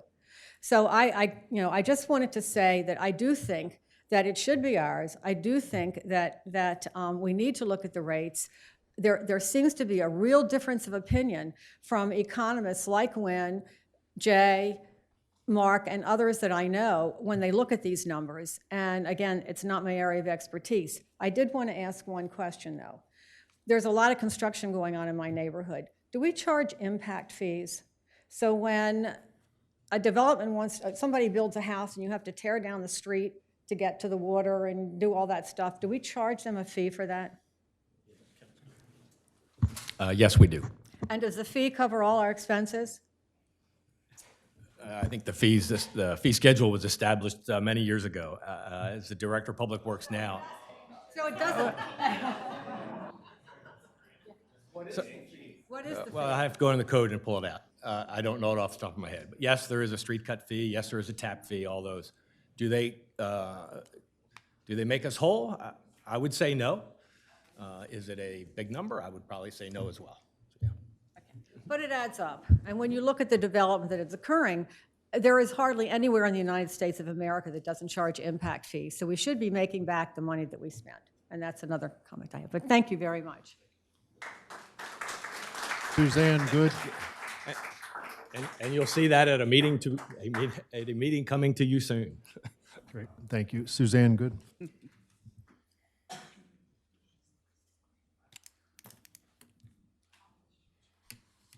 Suzanne Good, 1 Grove Street.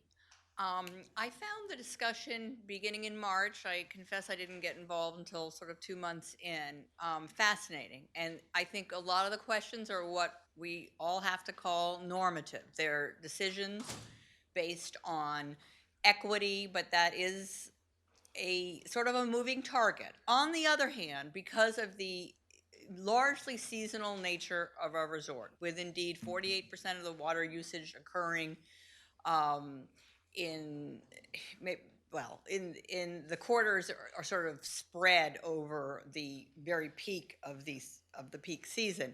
But we all know that that does drive the scale of the system.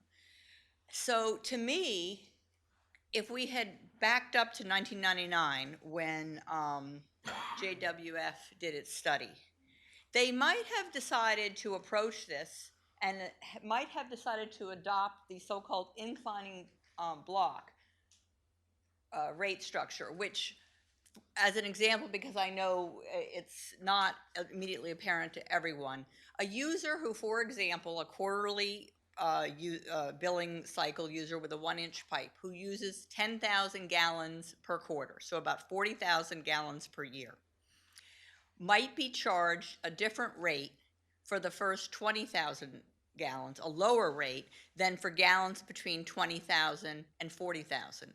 There's also a line of thinking that if you use more than, say, 20,000 or 30,000 gallons per year, you should be charged that higher rate for all 40,000 gallons you use. There are two schools of thinking on that as well, because the larger households, by definition, are going to use more water than smaller households.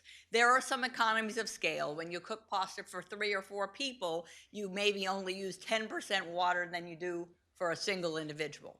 So because the inclining block schedule would get super complicated for Rehoboth, where I learned no one has mandated what are called sub-meters. So you have condo buildings with 8 units, with 80 units, with 100 units, where there's a collective meter, meaning there's one water bill for the entire condominium association. It's paid as part of the condo fees, and sadly, EPA studies have shown when there's a collective meter, in other words, you don't have your own sub-meter, either for water or electric, consumption is typically between 15 and 30% higher, because it's not going to hit you directly in the wallet. Maybe your share of it is 3% of the building if it's a very large building. Maybe your share of it is 15% if it's like an 8-unit building. So having said all that, because Rehoboth, it would be too complicated at this juncture to adopt an inclining block schedule. We have the added complication that even within a condo building, it's not all owner-occupied. Maybe a third of the units are owner-occupied either just seasonally or 12 months of the year, but 2/3 could be investments. I'm just looking at a condo building that I'm familiar. About 2/3 of the units seem to be investments largely, and about 1/3 are either owner-occupied year-round or maybe for a total of 15 to 17 weeks a year. So because we don't have that option, I looked at the non-peak peak structure that was adopted, I'm not sure whether it was in 1994 or 1999. To me, for all the reasons Donna and others have cited, it makes sense to almost throw a sop toward the people for whom the system wasn't needed.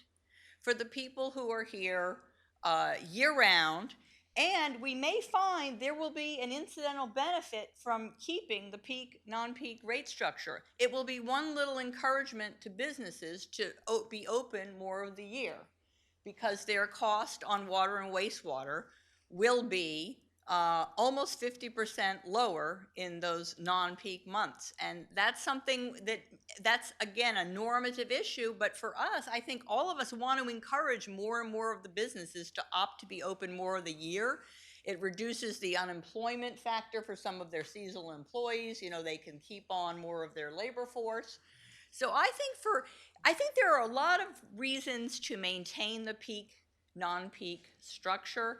And I was frankly disappointed, both in the meetings I attended and in watching the video, that there seemed to be, I don't know, some preconceived idea that it was somehow time, when we need to raise water and wastewater rates, to simultaneously do away with something that addressed the seasonality of this resort.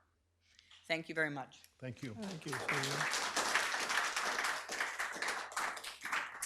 Now, that's the end of the list of names. Is there anyone else in the audience that would like to stand up and speak? Sure, please, Jay.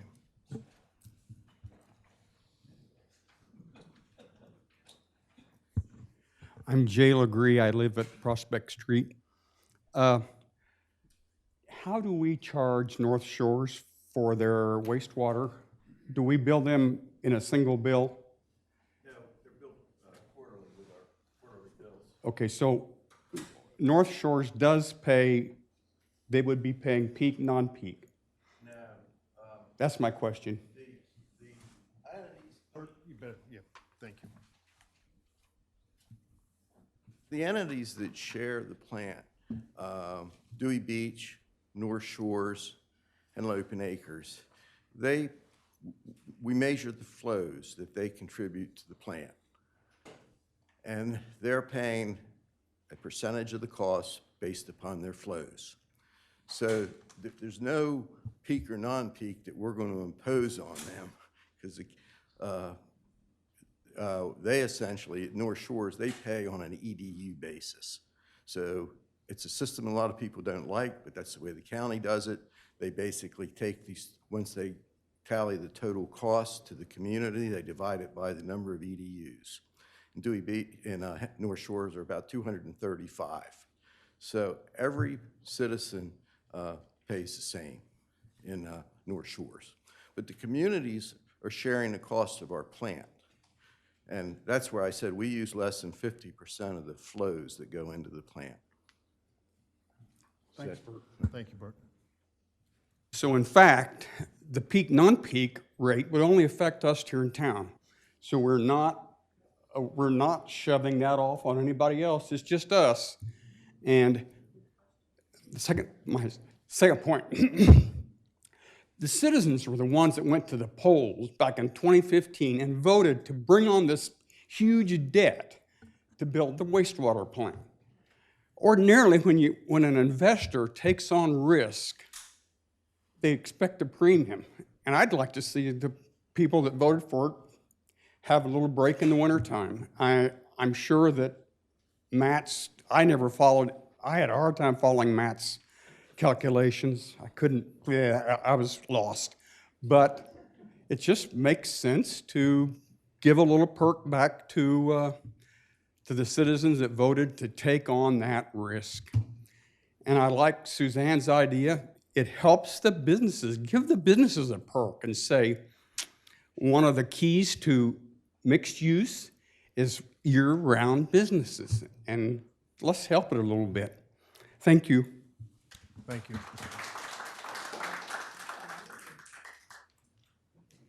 Mark Betchko on Sussex Street. One thing that occurred to me in today's presentation is that we are asking the users to pay over the next 10 years the cost for a system that is going to be in existence for the next 30 or 40 years. So has there been any discussion of raising the city's debt ceiling in order to issue bonds to pay for this over the period of the life of it, rather than ask the people behind us to pay for it all in 10 years? Well, that's a kind of a difficult subject in that, our debt limits, in 2015, when they went to the polls, as Jay just mentioned, to borrow for the City Hall project as well as the outfall project, they went from, I think the debt limit previously may have been $6 million. And then they just moved it to $75 million, okay? And that's obviously a pretty big jump. Unfortunately, in Rehoboth, we don't have a tax infrastructure that can pay for all of what we do. And so we have parking revenues, we have rental taxes, other taxes that help to pay that. But in the bond world, in the official bond world, we would have a lot of difficulty getting any kind of a rating whatsoever. And it would be expensive to borrow if you were to borrow in the public. We were fortunate with the outfall. That money we borrowed, the 52 approximately million, comes through the state. So it was like we were working with them in agency to get that. The other monies that we built the City Hall with came from the USDA. They have, cheap programs. So we were able to get, not only get the loans, but get very cheap loans. But to go in and, borrow again, this next 25, whatever kind of millions of dollars, I think it would be difficult to go to the public market. And if you all recall, the vote back in 2015 was pretty close. And I don't know if that vote would be there today. Can't tell. But going to the public market would be pretty difficult. If I could just add one thing, I don't know if it was in the intent of your question or not, but we stopped our evaluation at the 12-year period. Those loans that we have now for the $40 million outfall, and all, they go well beyond that 12-year mark. So the outfall was 25-year, I think, and the other wastewater plant is at 20. So those go beyond. We just cut our analysis at the 12. May I? In the last few comments are made, I wanted the one comment that Jay said in listening to Matt's presentation with regard to the peak, non-peak, it was confusing. To say the least, the whole analysis is confusing. But what I wanted to comment on was Donna, and I appreciate everyone took such an active interest. Whether you agree or disagree on a particular approach or philosophy, we felt the important thing was to get a baseline, and we've definitely established that.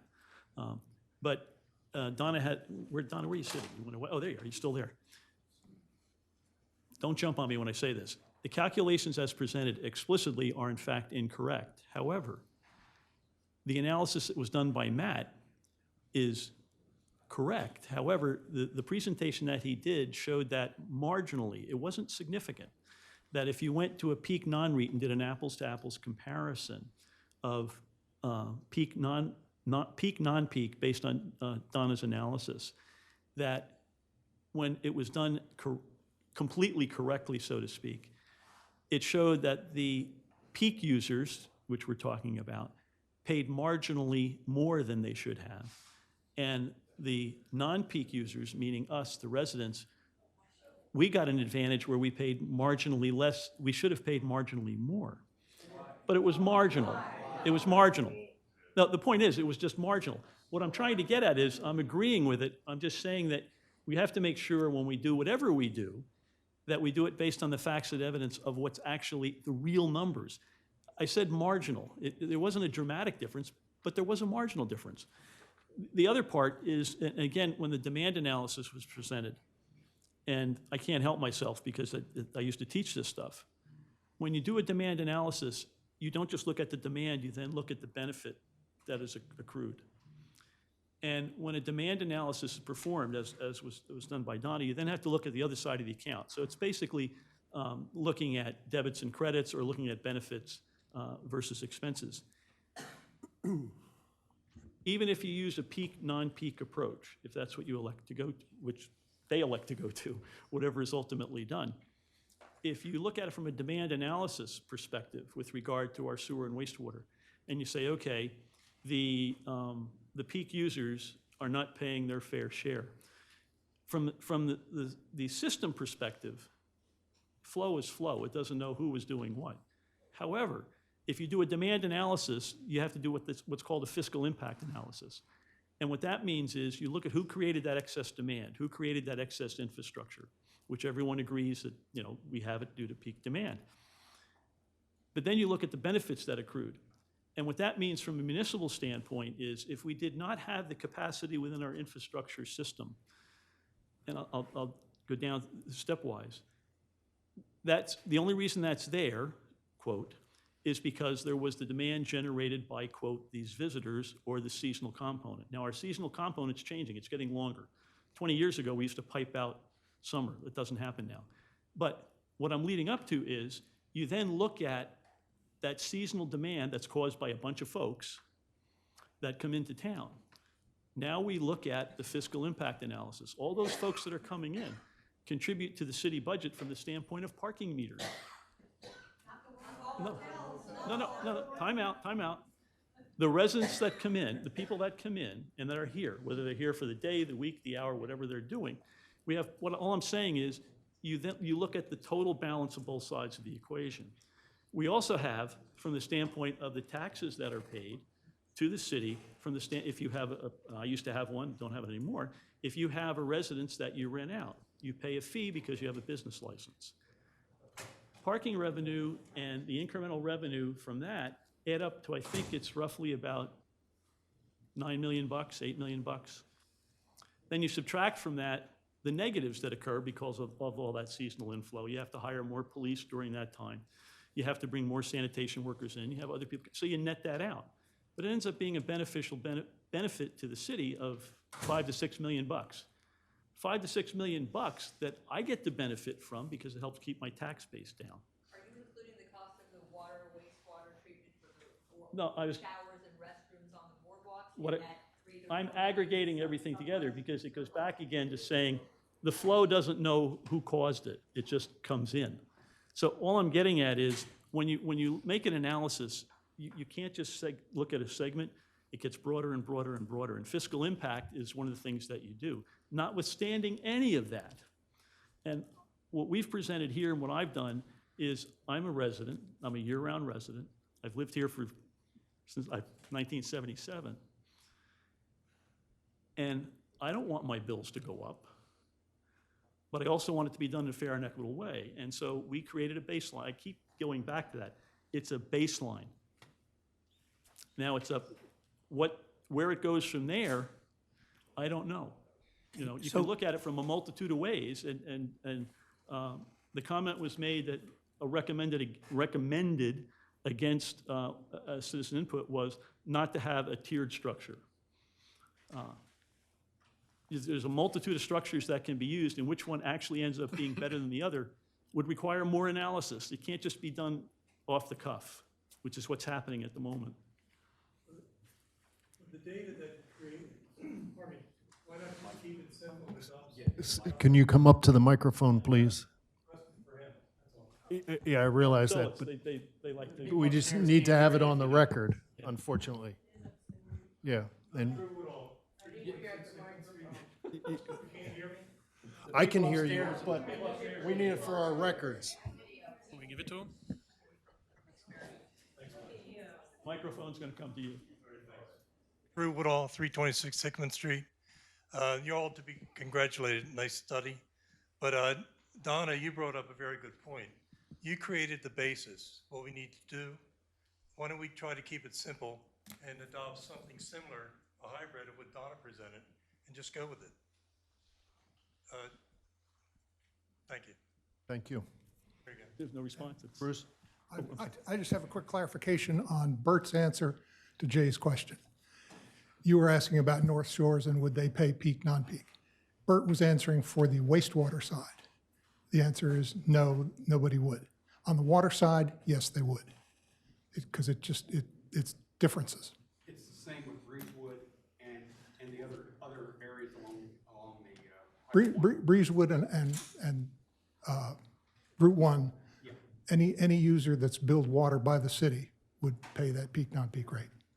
That doesn't happen for wastewater.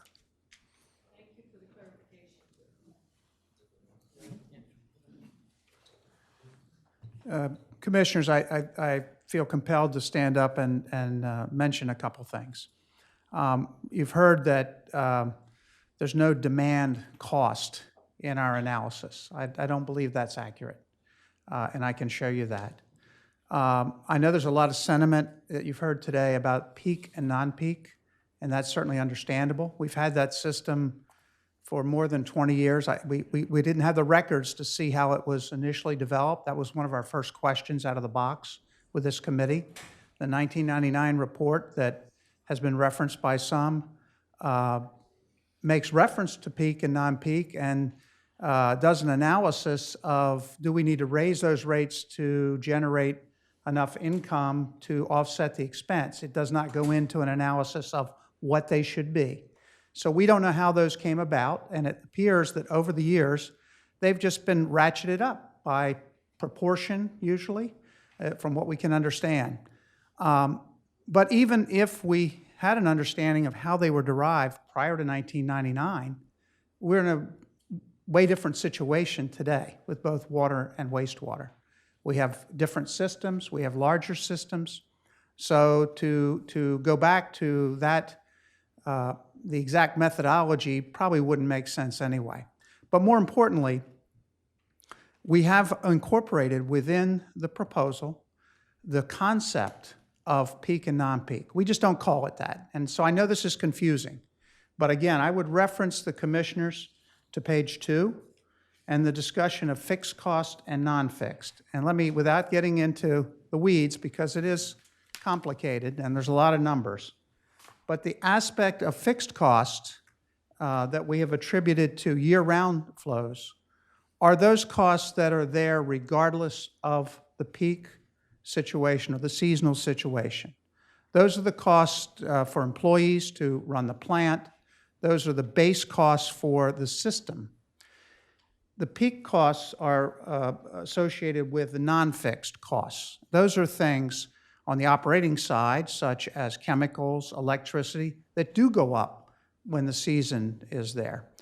We also went back to the city's engineers, GHD, who designed the most recent systems and are most familiar with them. And we said, okay, of those systems, for example, the outfall, what would the cost differential have been if you just did it for the base year-round flow versus the peak flow? And they gave us a percentage. So we have a whole list of operating and capital cost percentages that are broken into fixed and non-fixed. And if you want to simplify this, the fixed are non-peak, the non-fixed are peak. So approximately, and this varies year to year because of how we've gone out 4 years, but roughly speaking, 20 to 25% of the overall costs are related to non-fixed. So in other words, we are accounting both capital and operating and reserve. We're trying to recover approximately 20-25% of those based on the peak flows or the non-fixed flows.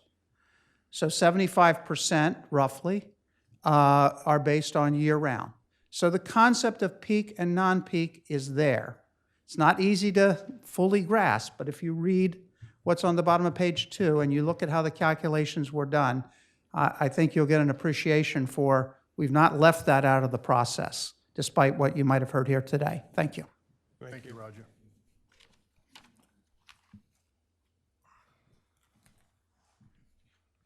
Walter Birmingham, 123 on Open Avenue.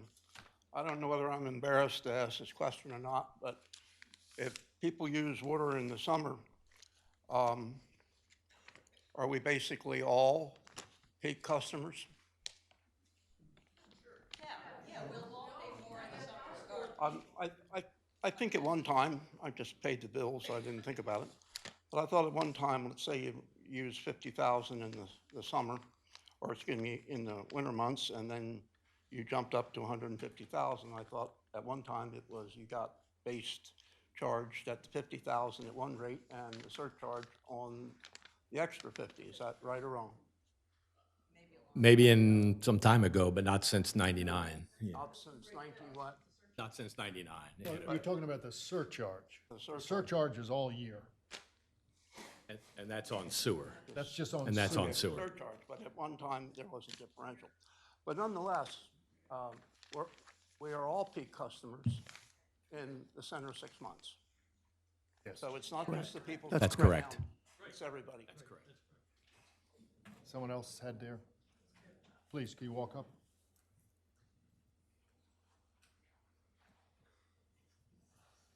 Win Ackenbaum, 62 Columbia Avenue. I've got a couple of things here. Because we've been using the term surcharge in terms of the first 10% and then 20, then 50% on the sewer, that's what that term has come to mean here. But basically our peak rate is expressed as a surcharge over the base rate that's charged all year.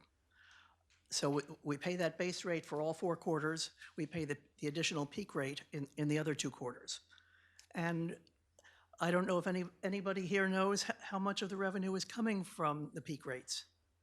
I looked at the 2017-18 material, and basically 18% for water, 18% of the revenue was coming from the meter charge, 61% from the base rates, and 21% from the peak rates. For wastewater, 14% from the meter, 65% from the base rate, and 21.5% from peak rates. At this point, these new proposed rates are taking the meter down from 18 to 9% on water and from 14% to 11% on the wastewater. And the rest is all coming from one higher rate. I don't have the numbers on my clipboard, but I know that my off-season rates are basically going to be doubled from the 2017-18 to what I will be paying in the off-season 6 months of the year. The peak rates, the summer rates are going up very little for me as a year-round user. Roger, the 1999 appendix does show how they allocated all those expenses. And I think one of the big differences was that when they got down to the line for capital, they allocated exactly as the O&M ratios came out. So, and the peak rate was formed from what those variable costs were. I think that's Exhibit 8, either 8 or 11. So it's worth looking at those. The other question I'd have, who gets the impact fees for the Dewey users? Because I know there's going to be a big lot of development going on down there in the next few years with all those leases expiring. And if they pay the impact fees to there, So we don't own their collection system nor their distribution system. So it's bulk sale of water to Dewey, and then they pay a percentage of the actual flow on the wastewater. So there's no impact fees associated with us with respect to their system. Okay. County may, I don't know, but not us. Okay, so we don't receive anything toward our toward paying back the users who have been paying for So the system. if a homeowner in Dewey builds a new home, has to do a tap fee and have street cut and all those kind of impact fees associated with connecting to the system, that's their system. It's not our system. So we would not charge them an impact fee. Okay, so there's no capital. Not on their system, right. Not from us on their system. Okay. They may pay the county, I don't know, but not ours. Okay, and do we know when we last looked at all of the fees that go into our system for new customers? Given that we've got. I don't know when it was, but it is coming to a meeting very soon. Okay. And how big a difference could that make in our revenue? Very little, in all honesty. I mean, how many new homes do they build that tap in, do new taps? I'm thinking more of the commercial development. Right, same. Yeah. Okay, all right, thank you. Thank you, Wynn.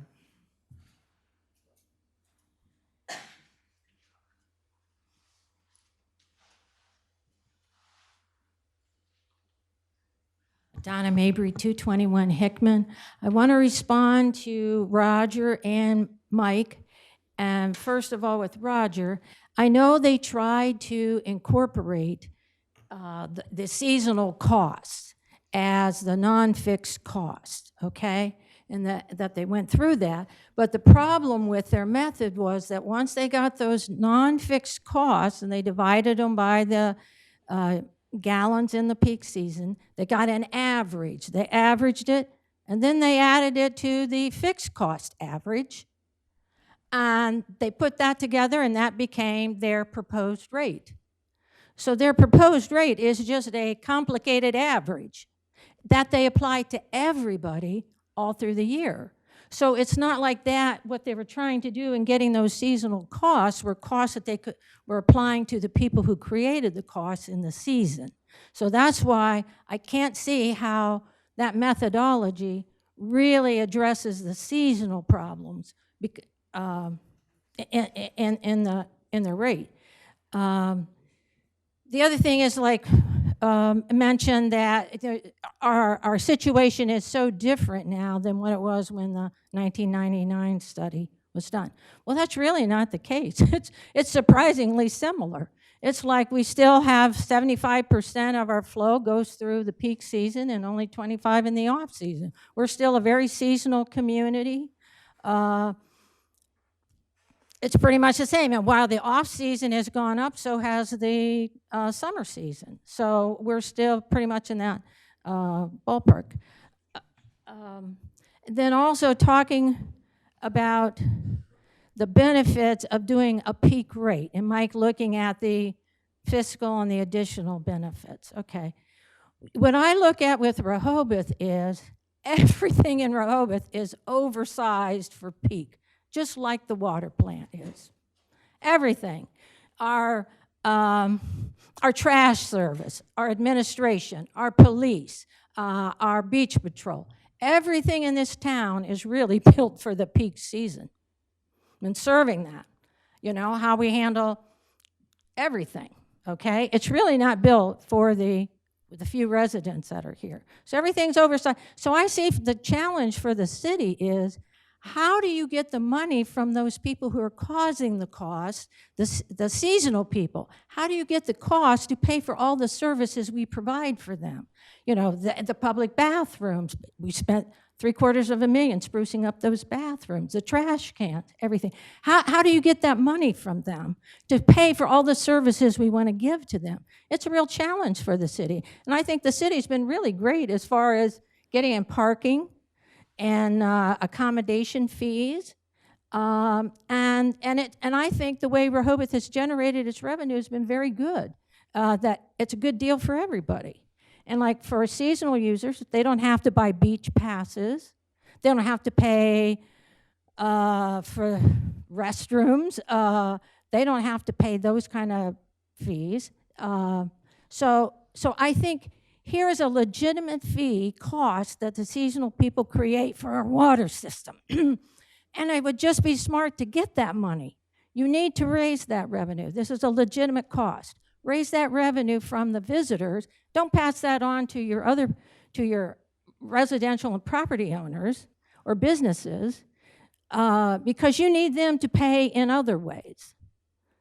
And it's really a matter of equity and fairness that for people who are year-round to think that they are being disregarded in their water rates, that we know we cost less, and yet we're going to pay more or pay for a discount for a more costly group of people. That kind of feeling that we're disregarded eats away at the fabric of our community.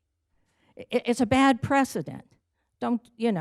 It's just obviously unfair, and people know it, and so it's just not, don't do that.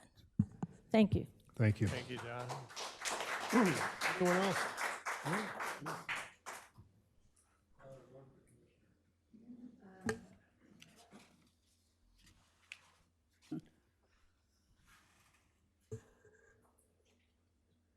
Patty Brown from One State Road, Rehoboth. I have a suggestion. Maybe I noticed that the tourists are using your bathrooms as showers. You're using your sinks as showers or changing their clothes. Maybe it's time you need showers in the area. Maybe use Grove Park. Maybe take that bathroom up there on the main road, make that into showers. Thank you. Thank you, Patty. Anybody else? Please. My name's Robert Cross, number 2 Grove Street. I'm about a 2-year resident, and I've heard a lot of numbers. None of it makes a whole lot of sense to me. You've got to have the money to pay the bills, but my issue is that we're not getting enough money, what we've heard from other people here, sure, caused by people that are coming into the city, and that there's other ways to get the revenue. One is parking meter increases, and I'd like to see a more aggressive approach to get the 3% tax, since Rehoboth gets no city tax or revenue from people coming in and buying things and paying a sales tax, and that too much is being passed on to the residents. And again, like the former speaker was saying, I feel like we're being disregarded and just steamrolled over. And my question is, are any of the commissioners or the mayor, do any of them own businesses? I do. Okay. I mean, it just seems there's too much I'm pro-resident. also a resident. Right. It just seems there's too much pro-resident and pro-business disagreements. And that I think we should have increases. 60% increase, I don't agree with. 50% increase on our property tax bill, I think after a number of years of no increase, it's not that bad. However, I've heard talk of having 100% increases. And I think that that is a little bit too much to pass on to the residents, and that we need to get revenue from other people that are causing the increases that we need. It's a simple matter. You know, we can hear all the numbers. We know the costs have gone up. We know we've got to have the money. My issue isn't that. It isn't the rate. It's about where we're getting the money from. Okay, That's it. great. Thank you. Thank you, Robert. Anybody, please. Mr. Mayor, this is directed to you. My name is Joe Ackenbaum, 62 Columbia Avenue. Okay. Oh, it is directed or is not? To you. Oh, please. Did I misunderstand what you said about us, the city, being able to get capital, or what the rating would be earlier? To borrow from the public market. Yes. Is Yes. that your belief? Yes. Do you know where our bonds are trading and what the credit rating of the city is? We have no bonds outstanding. And I would say that credit rating in the city, we've never had one. Best case scenario, BB, maybe. At the 2%, I don't know what the weighted average or what the coupon rate is for all the debt we have outstanding. Oh, it's 2.5. And you think we're BB credit? Probably if we could get a rating. You have to understand that most municipalities, take for example, wherever some of you all come from, if you look at the budgets on a municipal situation, your property taxes are probably somewhere in the neighborhood of 45 to 65 to 70% of the actual annual budget. Right. Okay. In Rehoboth, the property taxes with the increase that we just did are probably in the 13 to 14% of our capital budget. And so basically, when you go for a bond rating, they typically look at the steady stream of income. Right. If you take a look at Rehoboth, think about Superstorm Sandy. If Superstorm Sandy had hit about 60, 70 miles closer this way, where it was supposed to hit, and we lost revenue for a summer. Parking, rental houses, so people didn't come. That's, when you talk about parking, when you talk about the rental fee, you're talking about, away from water and sewer, you're talking close to 50% of our budget is coming from those two sources. So the idea that the people coming across the bridge don't pay is, if you just break down our budget on an annual basis where our revenues come from, they pay a substantial amount relative to what the services that we provide to everybody. Now, I'm very happy that it's that way because our taxes are low. I'm very happy that it's that way because our water and sewer rates, as proven, even when we're raising them, are still much lower than most of the local communities. And I think if you go outside of the coastal communities, they are lower as well. So back to your specific question, I don't know that we could borrow in the public market. Now, some people like the state, some people like USDA look at us for the generation of revenue that we just have coming in and coming in and coming in. But if we were to have a major storm, and it took out the boardwalk, it took out the beach, and it may have take out the first couple blocks of our commercial districts, all those people that are coming across the bridge and staying in the hotels and going to the restaurants and renting the houses and parking in our meters and are paying for those permits, some would come, but that would just diminish substantially, and we still have the debt. I understand that. You know, so, and we still have the expenses of what we do as a city. I mean, we wouldn't, just because if nobody came, we wouldn't say, okay, we don't need a police department, we don't need a streets department, so on and so forth. So that's, I hope that kind of goes to your question. All Okay. right, thank you. Thank you. Anyone else? If not, okay, oh, please.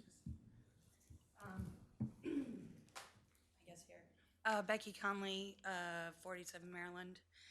I wanted to save my my thing for the last because it speaks to utilities, but it's just an idea. I know that a lot of people are here for utilities, but it's really because we're all feeling the brunt of a year of a lot of increases across the board, and it just becomes a lot. So I really feel for the year-round people because they're, this is their home and they're seeing it go up on that level.